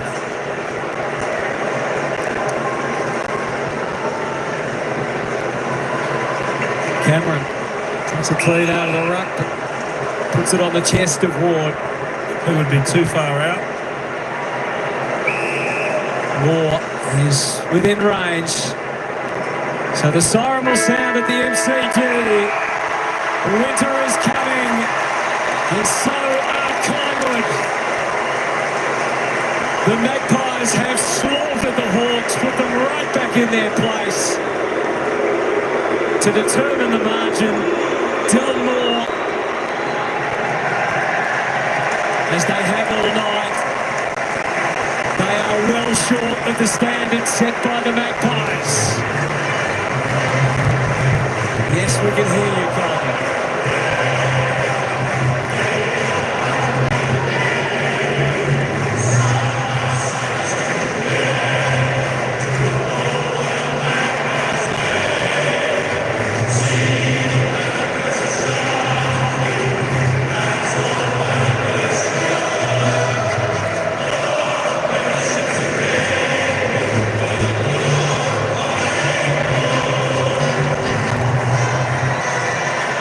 Contrasted moods for the 2 coaches. Sam Mitchell with so many questions to ponder. Craig McRae would be extremely proud, not just the scoreline, but the way they went about it. Jason Dunstall. Yeah, and you can see the celebrations, the joy of all those involved after the game. And this is a win that should be celebrated because it is of the highest quality. They have proved themselves. The testing material, probably along with the Brisbane Lions for mine, one of the 2 best teams in the competition at the moment. There's certainly a couple around the mark as well, but there's a lot way back in the pack chasing, and there is a lot of ground to make up because this team doesn't have any weaknesses. That's a shame to see. Without, like saying, Lockie Schultz, who's struggled to get continuity in his season thus far, unfortunately, have a hamstring strain when he was playing such a good role as well. The ability to hit the scoreboard, but also bring incredible pressure and lay some tremendous tackles. 3 losses in a row now for the Hawks, 2 of them here at the MCG. Against recent premiers in Collingwood and Brisbane. So they sit in 6th at the moment, the Bulldogs and the Giants could both go past them over the weekend. And the Dogs have the bye, don't they? But they play them on Thursday nights. Well, they've got the Bulldogs and then they've got Adelaide the next couple of weeks, so that's going to be interesting to them. But Collingwood just keep banking the wins, and gee, they look a comprehensive outfit. They look a lot like they did 2 seasons ago. It's got that feel about it, that comprehensive system that just takes into account everything that's happening in a game of football. I reckon their old blokes are doing okay, Cameron Mooney. They absolutely are, guys. Well, I've got Steele, we're just having a laugh. We're just saying, this just doesn't get old, does it? No, absolutely not. Yeah, the black and white army when they're in full force. Yeah, you've still got to pinch yourself now. I mean, I've done it a lot of times, but I'll never take it for granted. And yeah, we love our supporters. I was just joking with you before, mate. Don't get a job, mate. It's no good. This is much better what you're doing. Hey, why is this team going so well at the moment, in your idea? Well, I think we've got a great squad that, you know, no matter who wears the jumper, we're a system-based team, and yeah, I think we've shown this year that no matter who comes into the team, we're able to just play a role, and yeah, it's holding us in good stead in big games. When was the last time you had 4 bounces down the wing? Well, I was lucky Guinea was chasing me. Yeah, well, I don't think I ever have, to be honest, so yeah, it was nice. Hey, tell us about you had the week off. It must have been nice. You felt really refreshed today? Yeah, I did. Yeah, in looking at it now, I probably did need the break. And yeah, I think our fitness guys at the footy club and the coaches, you know, have got a good balance of, you know, when we need guys to play. And I guess when you bank enough wins early, maybe you've got a bit of a luxury to rest some guys. But in saying that, as I said, it doesn't matter who plays each week. Someone comes in and plays a role. I'm going to talk to Brody in a second. Tell us about him. Nearly 150 games. He came in late. Tell us about him. He's quiet off the field till he has a couple of sherbets. The way he is on the grog is like the way he plays. Crash and bash, doesn't care what's around him, but someone who you love to play with. Yeah, no real respect for his body, and just puts himself in places that not everyone likes to do it. He did cop it tonight. Hey, go and enjoy this one. I reckon you've got another interview in you. Welcome to Friday Night Footy on Fox. It's brought to you by the new range of plug-in hybrid. And this is a serious football team we're looking at right here. They toyed with the Hawks in the end and won by 51 points. Jonathan Brown, Nathan Buckley and Jordan Lewis with us. Stay with us. We'll have all of the post-game analysis here. But this Collingwood side is outstanding. Just before we get word from you, let's go back down to Cam Mooney. Well, Brody, I was just saying to Steele before, you're nearly 150 games now. This doesn't get old, does it? It's an incredible crowd. Never gets old. Marvel last week, and we all love the MCG. So whenever it's a blockbuster game, we're always excited because we know the fans will show up. They were loud tonight early, which was good, and yeah, you can't beat this. You completely smashed them in tackling tonight. Was that I guess, was it on the board before you came out to play today, or was it just something that just proved itself? It goes along with our pressure.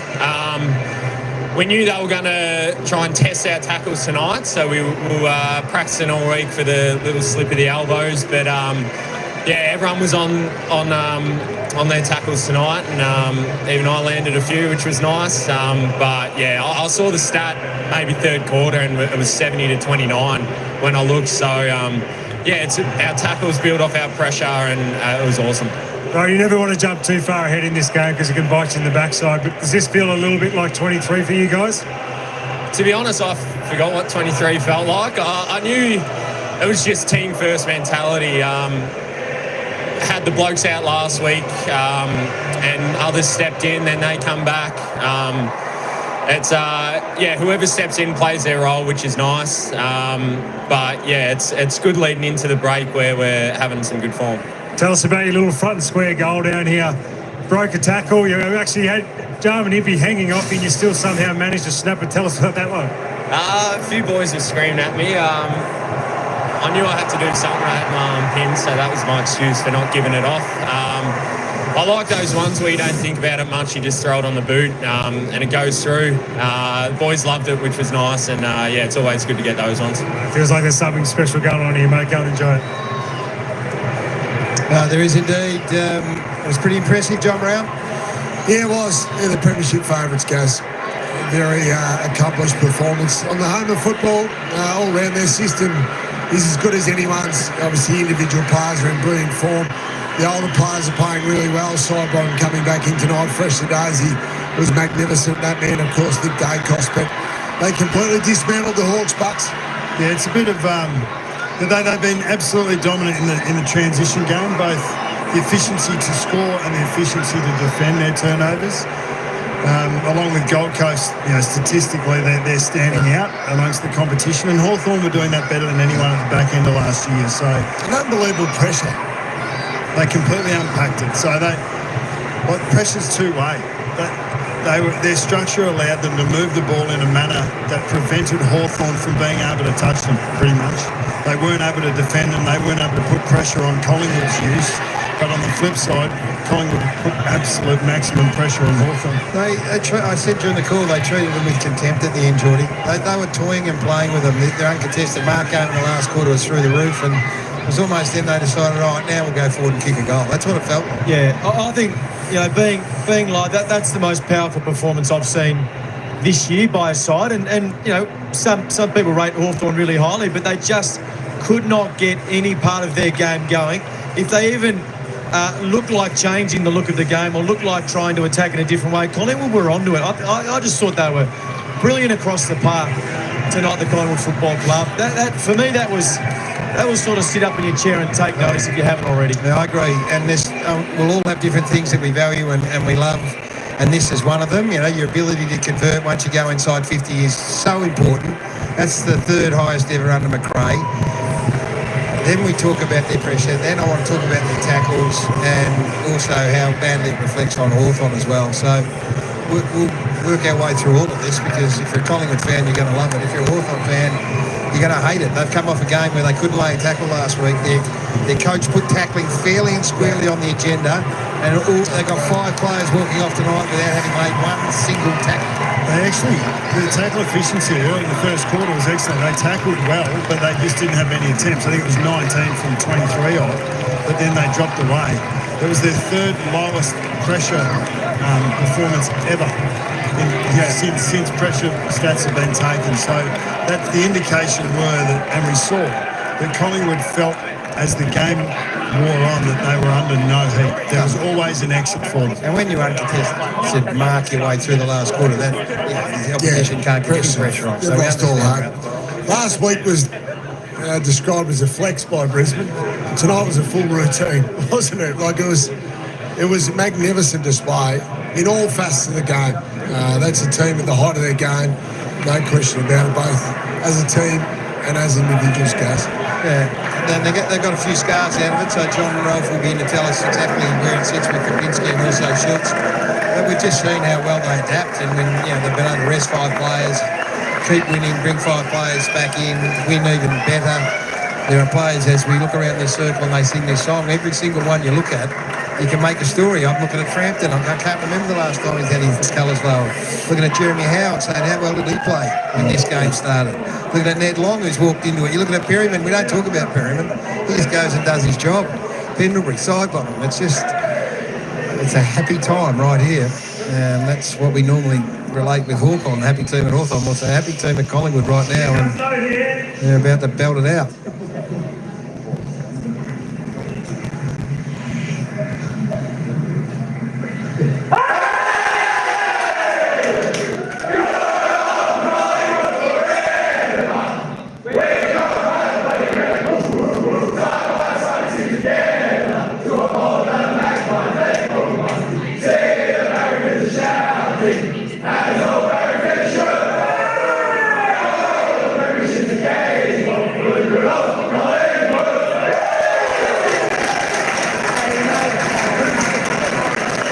51 points was the margin tonight in favour of this mighty Collingwood side. They go back on top of the AFL ladder, having temporarily given it up. Did they? You're looking at me. They gave it up to the Brisbane Lions temporarily. I think they take it back on now. Take it back tonight. Let's go and talk about Jamie Elliott. There's so many players, as I just mentioned, that we could focus in on, but he's our KFC MVP for a bit of FLG. Finger looking good, and he was looking good all night. Absolutely, he was, Gaz. That's the fourth time he's gone over 5 goals. All more for the season. He's been in fantastic form. He had 4 about half-time, so he was great. He's a really difficult match-up battle. He's done some really good jobs throughout the year. He's near club on those type of players, but he was fantastic. 10 scoring involvements as well.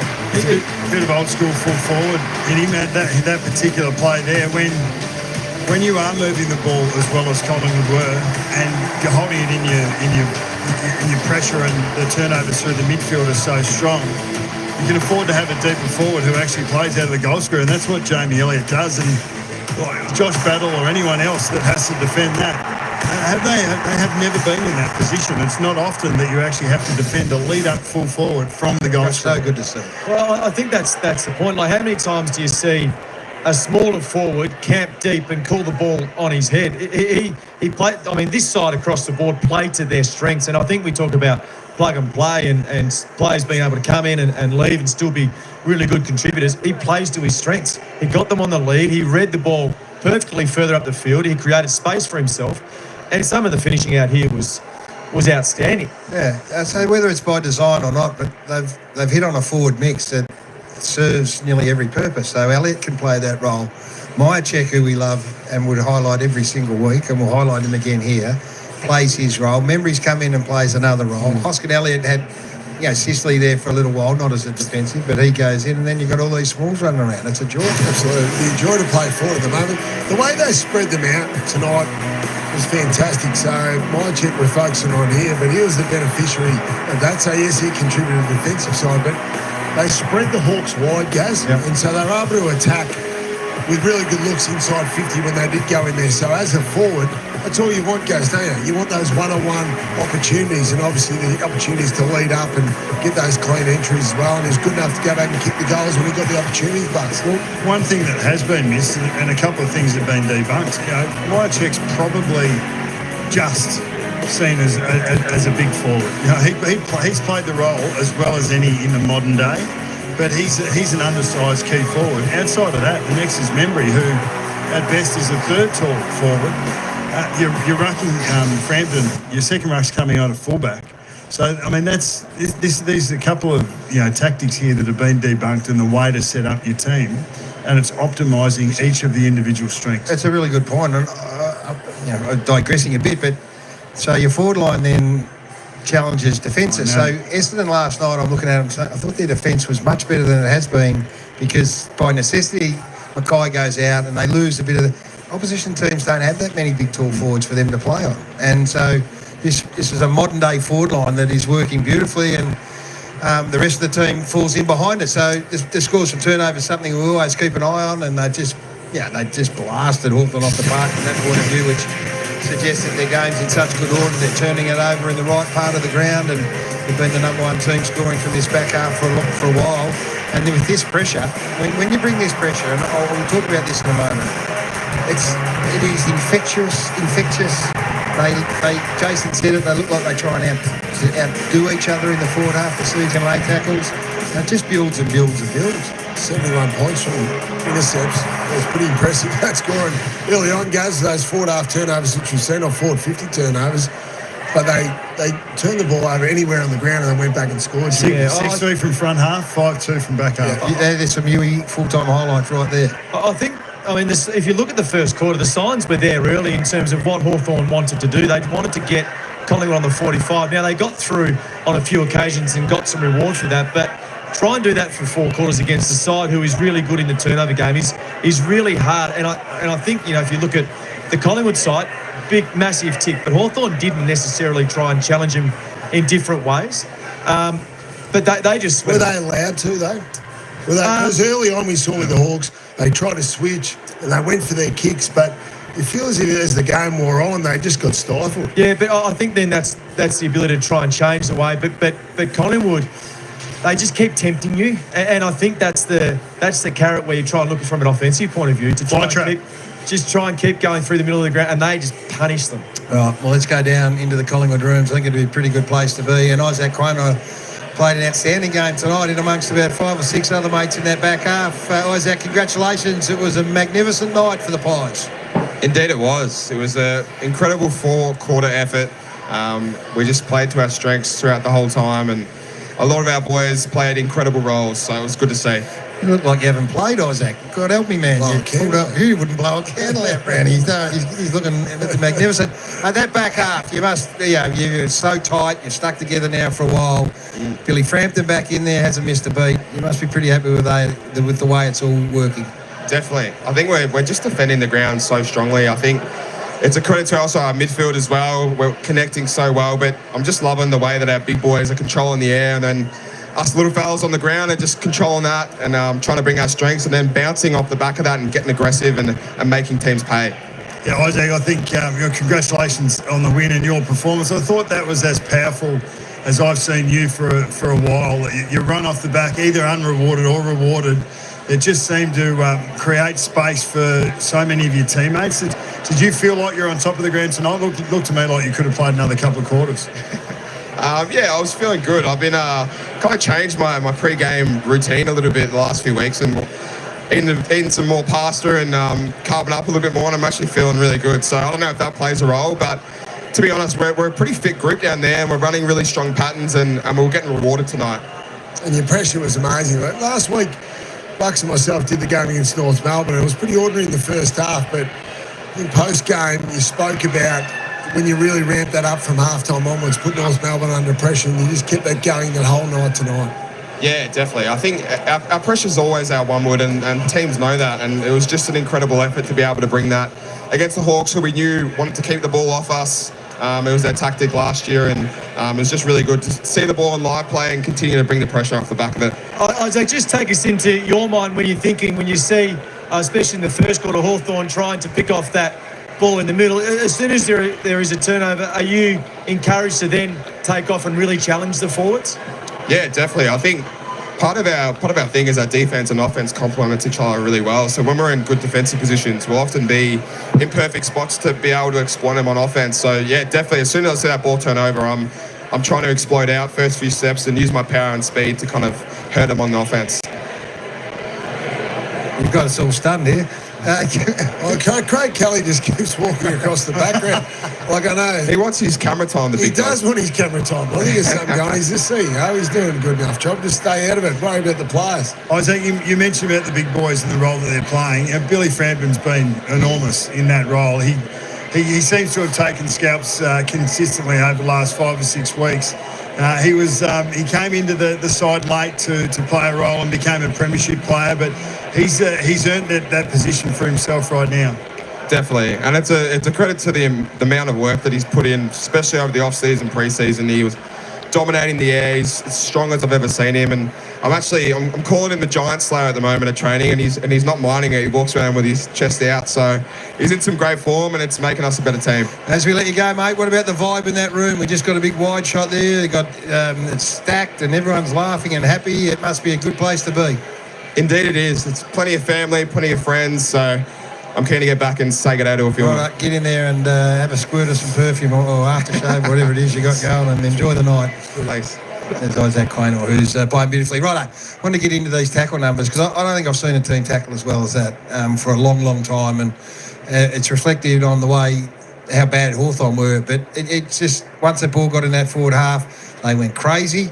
Plus 44, their best return on record. It was 44-12 inside the front half of the ground. So I reckon that's really significant. And even towards the end, they pushed themselves, and when you get that mindset, it's going to carry a really long way. And 82 tackles to 38. So as good as it is from a Collingwood point of view, it's an indictment on Hawthorn. Yeah, isn't it interesting? Like when your game is in really good order and you can really hone in on something. So we heard Brodie Mychuk talk about we've been practicing tackling all week because all other parts of their game are in really good order. So you can really hone in on a real specific task.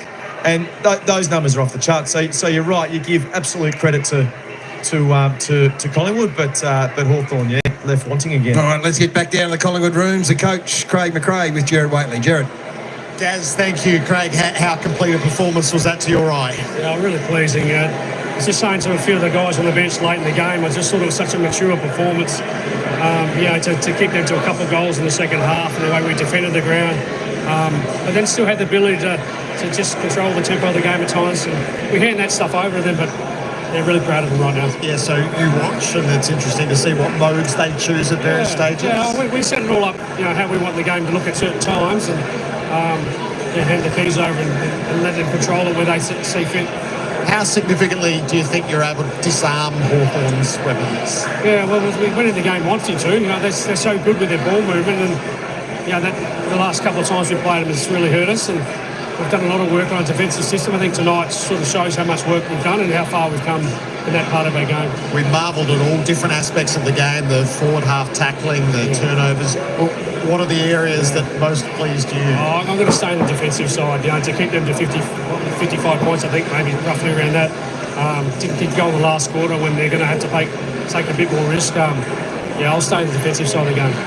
How significant the capacity for this team to put opponents away? So a couple of years ago, it was always 5 setters. It was always to the last minute. How significant is that as a development? I've seen it early in the year, Jared. I've seen a different version of us that we're more predictable when we needed to, and then had different layers of us, and the desire to keep putting the foot down when we need to.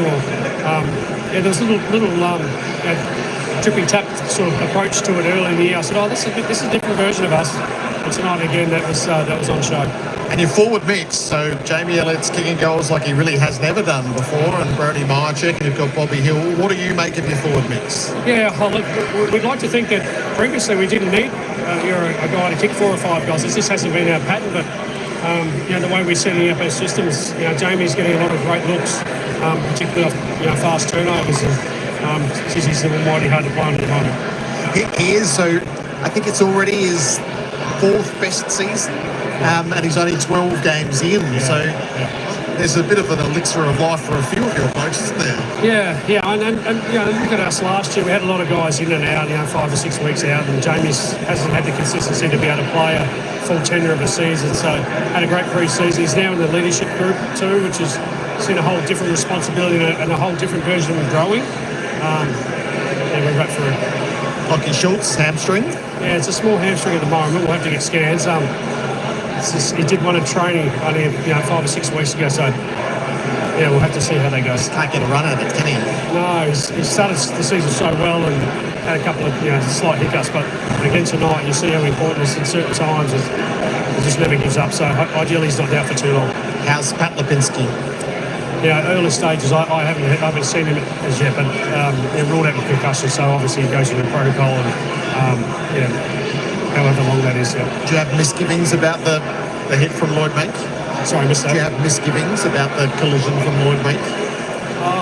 Look, I'll have to watch it. I'll have to see it. Obviously, there's a demonstration for the contest, and there's a concussion there now. So 10-2 with 1 to go before the bye.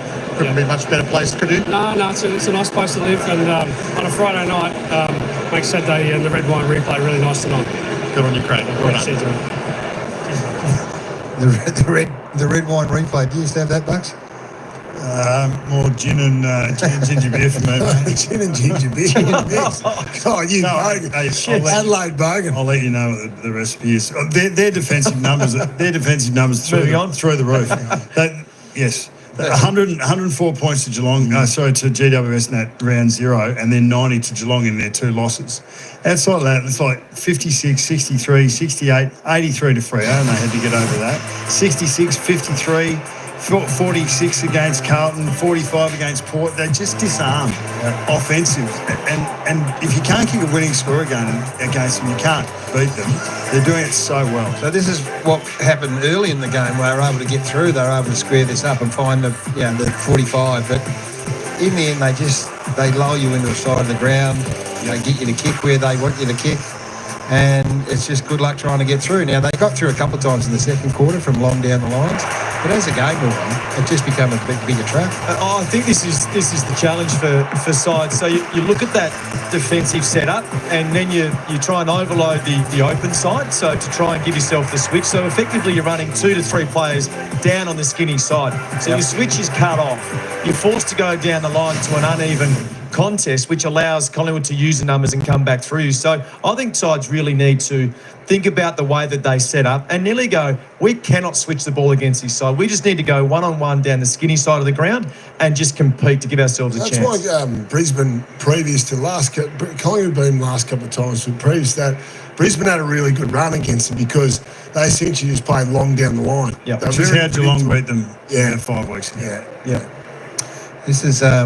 we'll get to Hawthorn in a moment. So Steel Sidebottom's having an All-Australian year. He's having a possible Brownlow medal. Can you believe it? Well, he didn't want to rest last week.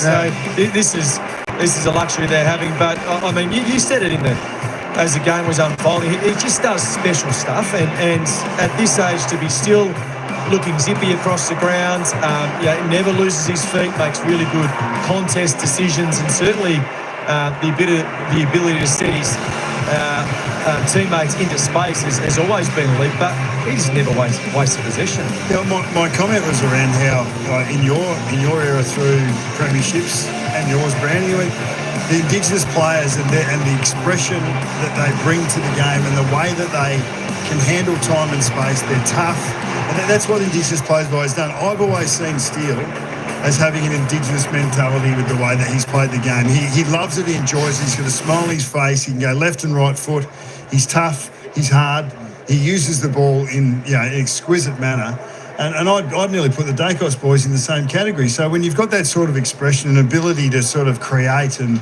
innovate and make something up on the fly, I think it has a tremendous impact on your ability to cut through an opposition's defence, and Collingwood is showing that more and more, and Steele's been at the forefront of it. And he's a veteran, and I think the most dangerous thing, we saw it with Geelong in 2022 when they banked the wins early, and then they were able to manage their senior players at the back end of the year. Now, it's not going to be an exact plan mapped out from now on, and they'll be able to go a bit week to week, but there's no doubt the more of these wins they have, they start to think, okay, well, let's be smart about this. Let's be strategic. So Jordan Nagoli spoke to us pre-game, didn't he? He said, well, the boys kept winning. Maybe I can take a little bit extra. Was he discussed during the week? Who's that? Did you have a meeting during the week? With who? All-Australian meeting? Oh, yeah, we did. You thought you were talking about Tasmania, mate. What are you talking about? What are you talking about? I thought that was a secret. There was quite a few, I tell you. Our finger-licking good player was thereabouts. So there's and he didn't do his chances any harm. He should be. Right, let's turn our attention to the Hawks a bit. Jack Ginnivan early in the game was lively, and spoke about him at half-time. The match-up that they were just having a bit of trouble trying to work out who was on him at various stages. This is when they played their best footy, when they're moving the ball, at an angle, and they're finding some space, making the forward line big, and then a Collingwood defence. When the ball movement isn't predictable, it's harder to defend. So here you just come off the line a little bit. You see Nick Dacos has gone down the line to defend a straight kick, and it comes inside, and Jack was playing smart, opportunistic, sort of small forward footy at this stage. Yeah, well, he's getting up the ground though. We've seen him be able to do this. He's got this capability. He can get up and almost get up to half back. But if you get a quick transition, your team can move it. There's going to be space out the back, and he's smart enough to get into the right holes, and then he was able to take his opportunities, especially in the first half. But, the things just dried up. Yeah, halfway through the second quarter is looking real good. 40-odd minutes, wasn't it? I think he loves the stage. He does love the stage, and an opportunity to stand up when everyone's sort of watching him. I think the Hawks will be another talking point. I know we've got to get to another player, but the Hawks will be another talking point throughout the week. But they've played the top three sides. That's a very rare occasion. Played third in the latter 3 weeks ago in the Suns. They were gallant up at the Territory. I think they lowered their colours, no doubt about it, to Brisbane last week, but they were completely dismantled tonight against Collingwood. So their game is not where it needs to be to challenge top four teams at the moment. And another one next week. Another one against Melbourne, a resurgent Dogs Thursday night. So Collingwood plays Melbourne. So They failed the pressure test. Yeah, they have. They got some stuff to sort out, no question about it. James Sicily was the topic of great conversation through the week and again tonight. He started in defence. He went initially to Myercheck, but rolled over quickly, and Oscar Elliott. He was okay. This was his moment. That was magnificent. That running with the fly, punching the ball over the back. But then he went forward after half time, and he didn't impact at all. Really, he took a mark or two, but didn't have a big say in proceedings. So his run of form is just below where it needs to be. But he wasn't on his own. Go forward early, didn't he? Yeah, he at the end of the first quarter, he finished up in the goal square. And then after half time. Did he say he looked sore? He did look sore, didn't he? He did look sore at the end of the first quarter, but I'm sure that neither he nor the rest of the Hawthorn Football Club will be using as an excuse. There's a lot of sore boys out there that are still performing well.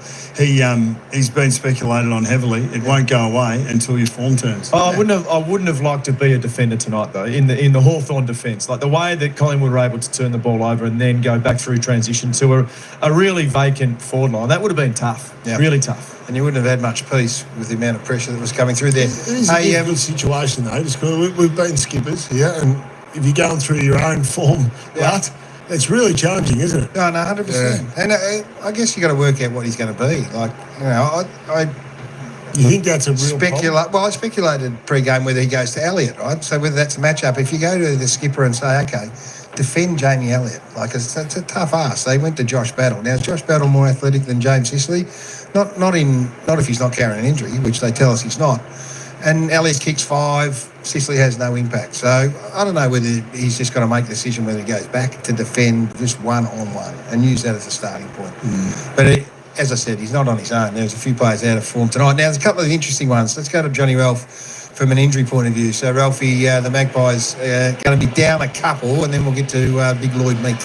Yeah, no doubt. Look, Lockie Schultz was really sore in the rooms, and I know that the coach, Craig McRae, said we hope it's only a low-level hamstring, but look, he was really hobbling. So he suffered the first hamstring of this season in the days after the Carlton game. He missed 3 weeks. He came back. He was really good. Got concussed again. But you'd imagine there with King's birthday coming up on Monday week, and then a bye. Look, you'd imagine they'll build him up really slowly, and you'd think he might miss 4 or 5 weeks. They'll get him right. He's in fantastic form, but they're not going to risk him. That has been the policy across all of their star players this year. So Lloyd Meek, the problem is that his spoil on Pat Lipinski, it was late and it was high, and it doesn't really matter whether it was caused by that late fist to the head or it was caused by Lipinski's head hitting the ground. He is responsible for all of that contact. The concussion really is only relevant if it was a reportable act, but I do think it's late enough for rough conduct. So the concussion means it has to be 3 weeks. It has to be severe impact. Now, if Lipinski gets up, that's probably a low-level $1,500 fine. I think all of us understand that is a real flaw in the system, but that is the system that Michael Christian has to operate under.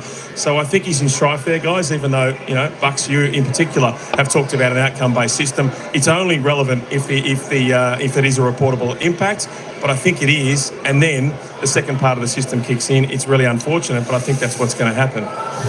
All right, discuss, panel, and bear in mind that we're off here at 12 o'clock. Well, if the outcome in terms of a concussion is reached and that becomes a 3-week penalty, well, then that should trigger the AFL to come out and make a change to the way that they legislate against these actions, and there should be something in between nothing and 3. Well, they had that and chance. It should be done now. They had that chance with the chase down tackle. They can do it any time. Who was that player? Is it North Melbourne Curtis? They had the chance to legislate then. Is there a chance now with a new football boss coming into the AFL? Just because you've made mistakes in the past doesn't mean you need to make them. Well, they change rule interpretations mid-season, so why can't they change this with the tribunal? So are you suggesting that this is a 1-weeker? If anything. If anything? If anything. So do you think he shouldn't be suspended at all? I think it's 0 or 1. Right. Yeah. No, I get that. But it seems like at the moment, the conversation we're having, it's 0 or 3. So he's responsible for the concussion. He got there late, so there should be a penalty. I think yes. Right. That's what I think. I would be happy with that. I would agree with that. Now the problem is, which we've discussed, since Paul Curtis, is the 3 weeks is a non-negotiable, which I think we've all got an issue with. The players should be allowed every right to try to make an attempt on the spoil. Now, because I think it's unfair to be expecting players to be absolute perfect decision making when you're going to be 10, 15 metres away. Now, I'm a bit more in your camp. Look, I'm happy enough for him to have a sanction, but it shouldn't be 3 because that is a player just genuinely doing his best for the team to get there and make a spoil. And we saw plenty of spoils by the Collingwood players tonight where they just timed it perfectly. I think that's a good point. I think he was genuine in his attempt, not malicious. He got it wrong and shouldn't pay a 3-week price for getting it wrong. That's where I think it sits. Well, and that's why it should get changed, because I'm just concerned that, now, look, we are concerned about the player that gets concussed. I'm concerned that we'll lose a player. This will happen in the first week of a final or the second week of final, and a player will miss a grand final when the whole footy world is going, that is unfair, but the rules are the rules, the AFL will say. Well, so we have to spend him for 3 weeks. It's Lee Matthews' point. Yeah, he wants the reckless. Exactly that. I don't think anyone would. Yeah, I don't think anyone would argue the point if it was 1 week, because you have to be. There's a level of responsibility, but 3 weeks is just so ridiculous. The Friday night footy panel is calling for the change to be made now. Well, show leadership. Andrew Dillon has showed tremendous leadership during the week. Continue on with that leadership and just go, bang, captain's call. This is what we're doing. The whole footy world agrees with it. There's not one person out there that is saying it should be 0 or 3. No. Have you heard anyone say that? No, I think it's fair, and let's see what comes of it. We'll take a break here at the MCG. We're celebrating a big 51-point victory for the Collingwood Footy Club tomorrow.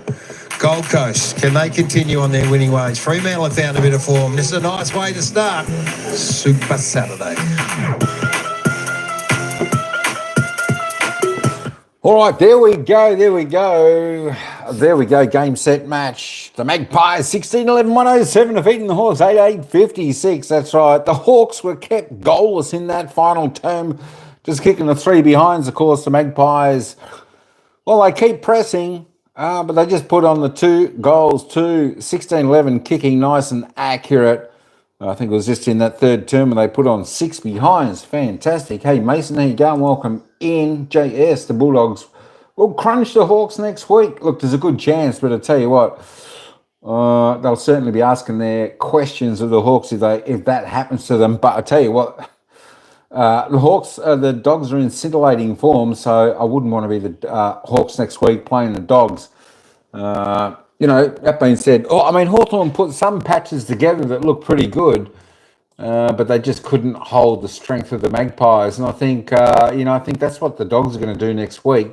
They'll just be putting the pressure on so hard. Let's just have a look at the goal scorers before we wrap up on the stats and the ladder, because Emmanuel wants to have a look at the ladder. Jamie Elliott ended up with 5, topping the list out on the ground. 5 goals, 1 from his 12 disposals, 9 kicks. I think he thought in that last half, he'd go, you know what, I'm just going to share some with my mate Brody. Brody ended up kicking 4. Steele side bottom with 2 with Lipinski. Membry with a single with Bobby Hill. For the Hawks, Jack Ginnivan, well, he didn't silence the crowd. Everyone silenced him tonight. Jack Ginnivan going to sleep early. He only kicked 3, Gunston 2, Warple, Weddle, Watson kicking 1. Fantastic to see the sleeper hold being put on Jack Ginnivan. No one likes his antics. I think his antics are getting rather boring. That's why he didn't show too much of it tonight. Nick Dacos ended up topping the table. Wowee, I never thought of that. 32 touches for Nick, 16 and 16, 7 marks, 6 tackles, 4 clearances. He kicked a goal. Being said, Jack Ginnivan played a pretty good game there for the Hawks. He was good in the opening half. I went a little bit walkabout in the second half, but the opening half he was very good. Probably the Hawks' best player up until then. 31 he had, 18 and 13, 4 marks, 3 goals. He did well. Still side bottom. It was fantastic night. 27 touches, a couple of clearances, 2 goals, 1. Even had took a run down the wing and had 4 bounces. Tell you what, I think he's done that before. Ned Longwood, 24, he was good. Josh Dacos, 24. Connor Nash, 25 for the Hawks. There we go, roll on down. Scotty Penrelby came into the game with 22. Isaac Quaynard, good as always. Dan Houston was good down back too for the Pies, 20 and 21. Dylan Moore, I need a little bit more from him. He was the 18 for the Hawks, 2 behinds. Got to try and slot those goals. And, of course, the record game breaker that keeps just doing it week after week after week. Jack Crisp, he had 16 touches, kicked a couple. It'll be nice to see him on the board as well. Bobby Hill, loved the way he went about his work tonight. It's always sharing, putting the players in good spots. He was fantastic. 14, 8 and 6. He had a clearance, 1 goal, 1. Lockie Schultz unfortunately went off. Looked like he tweaked the hammy, just maybe a slight one. So we'll see whether he comes up for next week or the week after. Hopefully it's not too much for him. As I said, Brady Mychek, 4 goals after his 12 disposals, 10 kicks. He had a clearance also. Jamie Elliott, 9 kicks, 5 goals, 1. Your little beauty, I tell you what. It was good to watch tonight. And, of course, Nick, the No Wizard Watson, just 4 kicks this evening. 5 handballs, 4 kicks, 1 goal. There we go. They are the player stats. Team stats, well, there wasn't a great deal in it. It was just the Pies by 11, plus 4 in the kicks, plus 7 in the handballs. Inside 50s, both teams pretty much had the same. Let me go back up to the scoring shots again. Collingwood going inside, forward 50, 44 times, kicking 27 scoring shots. You don't get much better than that. Hawthorn, inside forward 50, 45 times for just 16 scoring shots. So pretty much 1 in 3. And that is pretty much as high as you see it, folks. Pretty much as high as you will see it. 63.6% efficiency inside 50. That is super high. I can't remember last time at the end of a game I saw a percentage like that. That was just fantastic. Free kicks. Umpires were pretty good. As I said earlier, I think they umpired the game reasonably well today. Teenage Shouty. Managers in the house. 19 to 20. Hit-outs was the Hawks by 5. Clearances, the Hawks started to get on top.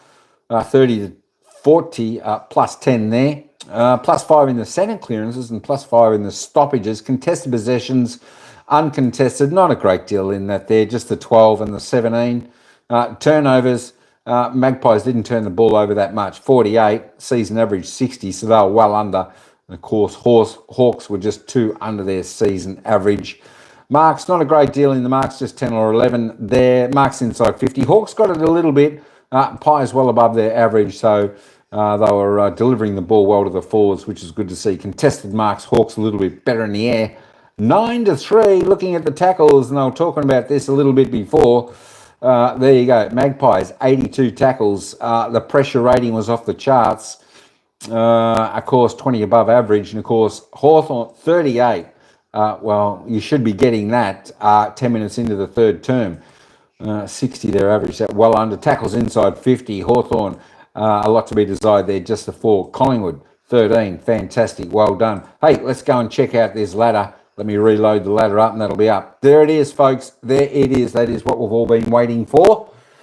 The AFL ladder 2025. Mark this in your diary. Collingwood on top. Played 12, won 10, lost 2. I tell you what, and remember, opening round, folks. Collingwood got absolutely spanked by GWS Giants. That was around 52 to 104. Somewhere there, the scores where the Giants won, but Collingwood, it has been on fire since then. Got a fantastic game plan and all. They are just brilliant. All right, there we go. Sitting on top of the ladder, 2 points, half a game clear of Brisbane Lions. You know what? I think this could be, well, the Western Bulldogs, they're going to continue to do it. I think Collingwood's in such great form. And I think Brisbane Lions at the moment, Emmanuel, look, I think Brisbane Lions, they're just sort of in cruise mode some games and they're still winning just like last night. Gold Coast Suns, they're going all right, 32. 2 games off top, they play tomorrow. They should have a victory tomorrow against Fremantle. Take them up to 36 points, a game behind. They've still got that game in hand. The only trouble with Gold Coast Suns is travelling to the MCG. Yeah, they're not that good at it. That is for sure. Adelaide Crows. Well, we thought they were a big chance. You just never know what's going to happen in the second part of the season. The Adelaide Crows, well, I don't know whether they do look as strong as they did. Even though they played 7, sitting 4, 7 wins, 4 losses. Geelong Cats, Geelong Cats are looking pretty strong at the moment. They're another team I'll give a big chance to, that is for sure. And, of course, Hawthorn down there, all these teams around them that have got to play still will be loving that Hawthorn got defeated, because Hawthorn's still on 28 points, only a game inside the top 8. And, of course, that percentage of 110, tell you what, it needs to grow from there, because the other teams around are growing a little bit more. Western Bulldogs, of course, who play tomorrow, if they beat Fremantle, they'll go to 28. They will jump up. They'll jump right up to 5th, possibly 4th if they have a big enough win. And, of course, the Giants play Richmond, I think. So you would expect the Giants to have a pretty solid win also. Fremantle there, we'll talk about. They're sitting in 9th position, 24 points, 6 wins, 5 losses. I tell you what, they're really going to be battling against Gold Coast Suns. Gold Coast playing at home tomorrow. I think that's one of the toughest places to travel and win. That's the Gold Coast home game. So I think Fremantle could be in trouble, but you just never know. We'll have to wait and see. But yeah, my money would be on Gold Coast Suns, absolutely. For then Essendon, well, no, they just haven't got it. Melbourne are looking in form. They're going okay. There we go. Played 11, won 5, lost 6. Their form starting to pick up. They're a game plus big percentage outside. So Melbourne would, let me just have a look where Melbourne, I did have that. Melbourne plays St Kilda. Of course, Melbourne plays St Kilda Sunday. So that, again, is pretty much that's a must-win game for Melbourne. And it's a must-win game for St Kilda, sitting down there on 16 points. Sydney Swans, I think, are out of it for this year. Port Adelaide, Richmond, North Melbourne, West Coast, no chance at all. I think it's well beyond any of these teams. I think Carlton just haven't got it. Look, Melbourne can go a little bit. I mean, Melbourne is a big chance to probably sneak into the 8. But who's going to go out? That is the big question. GWS Giants has struck a little bit of form. Dogs are in form. The only ones that probably may falter, it could be Hawthorn if they keep on travelling the way they are, and even Adelaide Crows going late into the season, and maybe, Melbourne could jump in there. Yeah, maybe Melbourne. Freo, I tell you what, they'd want to lift their game, play a little bit better, more consistent, especially when they're travelling. We'll get a good guide to that. But all happy faces down here. Collingwood sitting on top of the ladder. Hey, folks, next week, let me just let you know, next week, of course, both of these teams playing, Collingwood and Hawthorn. As I said, next Thursday night football. I'll tell you what, I don't know if this is going to be match of the round or Collingwood-Melbourne or there's Adelaide-Brisbane. I'll tell you what, there's some huge matches next week. But the Western Bulldogs play Hawthorn next Thursday night football. Marvel Stadium. I think that's certainly the ground that the Western Bulldogs favour. So that's going to be a little bit of trouble. Western Bulldogs will go into that game at 154 favourite. Hawks 250 outsiders.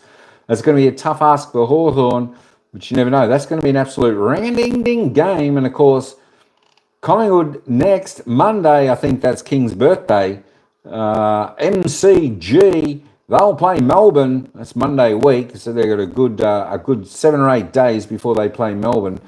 Melbourne will go into their underdogs 344. Collingwood 132 at the moment. So that is the next games these two teams play. So it should be really, really interesting games next week. Don't forget, more games coming up tomorrow. I don't think I'll be able to cover the first couple. I might be able to cover the Sydney-Adelaide game. But if you want to listen to that, you might be able to listen to that over on Game Board. I think she has it playing. If you want to drop over to my good friend Game Board, who you've seen in the chat before. If you're not sure of that, just ask Tine. That's her channel, her sports channel. And you got at 1:20 p.m. Melbourne time, of course, you got Gold Coast Suns taking on Fremantle. That is going to be an absolute ring-a-ding-ding game. I wish I was home to watch that one. That'll be fantastic game, fantastic battle on that one. And, of course, coming up after that one tomorrow, 4:15 p.m. Melbourne time, you got the Giants taking on the youth of the Richmond Football Club. That should be a fantastic game. Up there at any stadium, I think the way the Giants have hit form, I think they'll have a pretty convincing win over there. And, of course, tomorrow night, folks, I should be back on covering this last game of tomorrow, which will be the Sydney Swans taking on Adelaide at the SCG. Who's going to win that game? Oh, who knows? Who knows? Sydney are just going deplorable at the moment, but it's a home game. Adelaide going, well, reasonable. I think I'll probably tip Adelaide in that game. It should be a good game. I don't even know what the price of that game is. Let me just... Can I actually find out and see what price of that game is? There we go. Adelaide Crows 163, Sydney Swans 228. There we go. Of course, there we go. The Gold Coast Suns 139. Fremantle Dockers 303 to win that game. And of course, the Giants 106, short price favourite against Richmond at 9.50. And of course, Sunday, we've got a couple of games on Sunday. Melbourne taking on St Kilda. That will be 3:20 p.m. Melbourne time. And then, of course, following that, West Coast Eagles taking on Geelong. Hey, that's a game I'm actually looking forward to. I'll be really interested in watching because West Coast have had a little bit of form without winning anything and sort of, they're playing patches of good form at certain times. That's about it. But it'll be an interesting game over there at Optus Stadium in Perth. Should be fantastic. And just a reminder, the teams that did have a bye this week are Carlton, North Melbourne, Port Adelaide and the Western Bulldogs. And that's what we've got. 2, 4, 6, 7 games this weekend of football, round 12. Tell you what, it'd be nice when the byes are finished. Although it's actually not too bad, but having some byes because it spreads the games out and we can sort of cover a few more of the games for the good folks out there. But... There we go. I think the next game I'll cover will be Sydney Adelaide tomorrow evening. Crows to stay in top. Good night, everybody. From Menel, thanks a lot. Game board. There we go. And everyone, thank you. See, hang on. Let me just put up Game Board's channel because she, I think, quite possibly could do those 2 games. And Tina's always there. She's fantastic. Game Board. We all know Game Board. Let me just stick up Game Board. There we go. If you want to connect to Game Board, that's Tina, of course. There, jump over there. I'm sure she'll cover, hopefully, one of the first couple of games there tomorrow if you want to listen on in. Have a good chat. You can teach her a little bit about football as well. She loves the sports just like me. So that'll be fantastic. And we appreciate everyone who connects up with Game Board there. The link I just, you should be able to press on that link and get over there and just go and give her a follow as well. Good night, Emmanuel. Thanks for coming from Game Board. Yeah, thanks, everyone. You're welcome, Tina. Hey, Emmanuel. Thanks very much for the super chat. And, of course, Ryan Avery Rogue, one of the 2 super chatters in there tonight. Fantastic. Well done, fellas. Thanks, Tina Manage, for coming on in. Big congratulations to Adrian Sports Channel, your second favourite team, Collingwood, getting up for you. I'm sure Adrian will be there with a smile from ear to ear, with those rosy cheeks. Good on you, Addy G. Good stuff, mate. Good stuff for coming in. We had 3B coming in. Cheers, mate. Cheers for coming on in. Good to see you again. Chia May. Thanks, Chia. Mega love shout out. Thanks for coming on in today to the live chat. We always appreciate your support, getting you into the game. Of course, we've converted Chia and Tina into Collingwood supporters. Can you believe it? We've done it. We've got a couple more Collingwood supporters on board. That's what we like. We like as many as we can get here. But look, it's always the best team wins, and we're happy about that. We just love football. Well, thanks, Emmanuel. Love being here. Always great to see you here as well. But I'm not sure if I can do the first 2 games. So if you see Game Board doing a game tomorrow, one of those first couple of games, please drop over there and say hello and give her a little bit of support as well. We're trying to get hers kicked off. Not kicked off, but like get it rolling. So she's got plenty of people there watching as well. Yeah, I'll definitely appreciate that. Absolutely, and she'll appreciate that as well. Sometimes we get over and we see Ryan over there and a couple of the others, so it's fantastic. We like to support each other here, which is fantastic. Hey, that's enough. Geez, my gosh, I'm on overtime. I'm on overtime here, Emmanuel, and Game Board Tina. Definitely on overboard here. It's time for me to head on out, grab a cup of coffee, rest my chops because I've been talking way too much. But it was a good, fantastic game, of course. As I said, the Pies in control of this game today. We could possibly be seeing a premiership side playing right at the moment. Of course, we've still got Braden Maynard to come back into the squad. Just unfortunate that Lockie Schultz could be out for a week. And, of course, you're saying Lipinski concussion. He'll probably be out for a week. I think it's, what's the protocol? It's about 10 days, isn't it, for a concussion, I think. So, all being well, he should be right for the game after Melbourne. But yeah, look, Lipinski actually goes all right. If you when you watch the game, just watch a few of the things he does. He's not like one of the superstar players that are well recognised, but he does do a reasonably good job there. That's for sure. That is for sure. All right, folks. Hey, that's me over and out. Overtime plus here. Santa Oil. Thanks everyone for coming in for the super chatters and to the manager, Tine, aka Game Board. Well done. All right, folks, that's it. Until tomorrow. Ciao for now. Don't forget, Game Board, get on over there. And hopefully she'll do the first couple of games for the folks, or at least one of them should be to listen to. I'll tell you what, I would be hoping Game Board will do that first game tomorrow for everyone, which is the Gold Coast and Fremantle game, because that is going to be an absolute ring-a-ding-ding game. Of course, that's at 1:20 p.m. tomorrow, folks, Melbourne time. I just let Game Board know that is 11:20 a.m. for you, Game Board. That's 11:20 a.m. for you. 1:20 p.m. Melbourne time. That's going to be a fantastic game.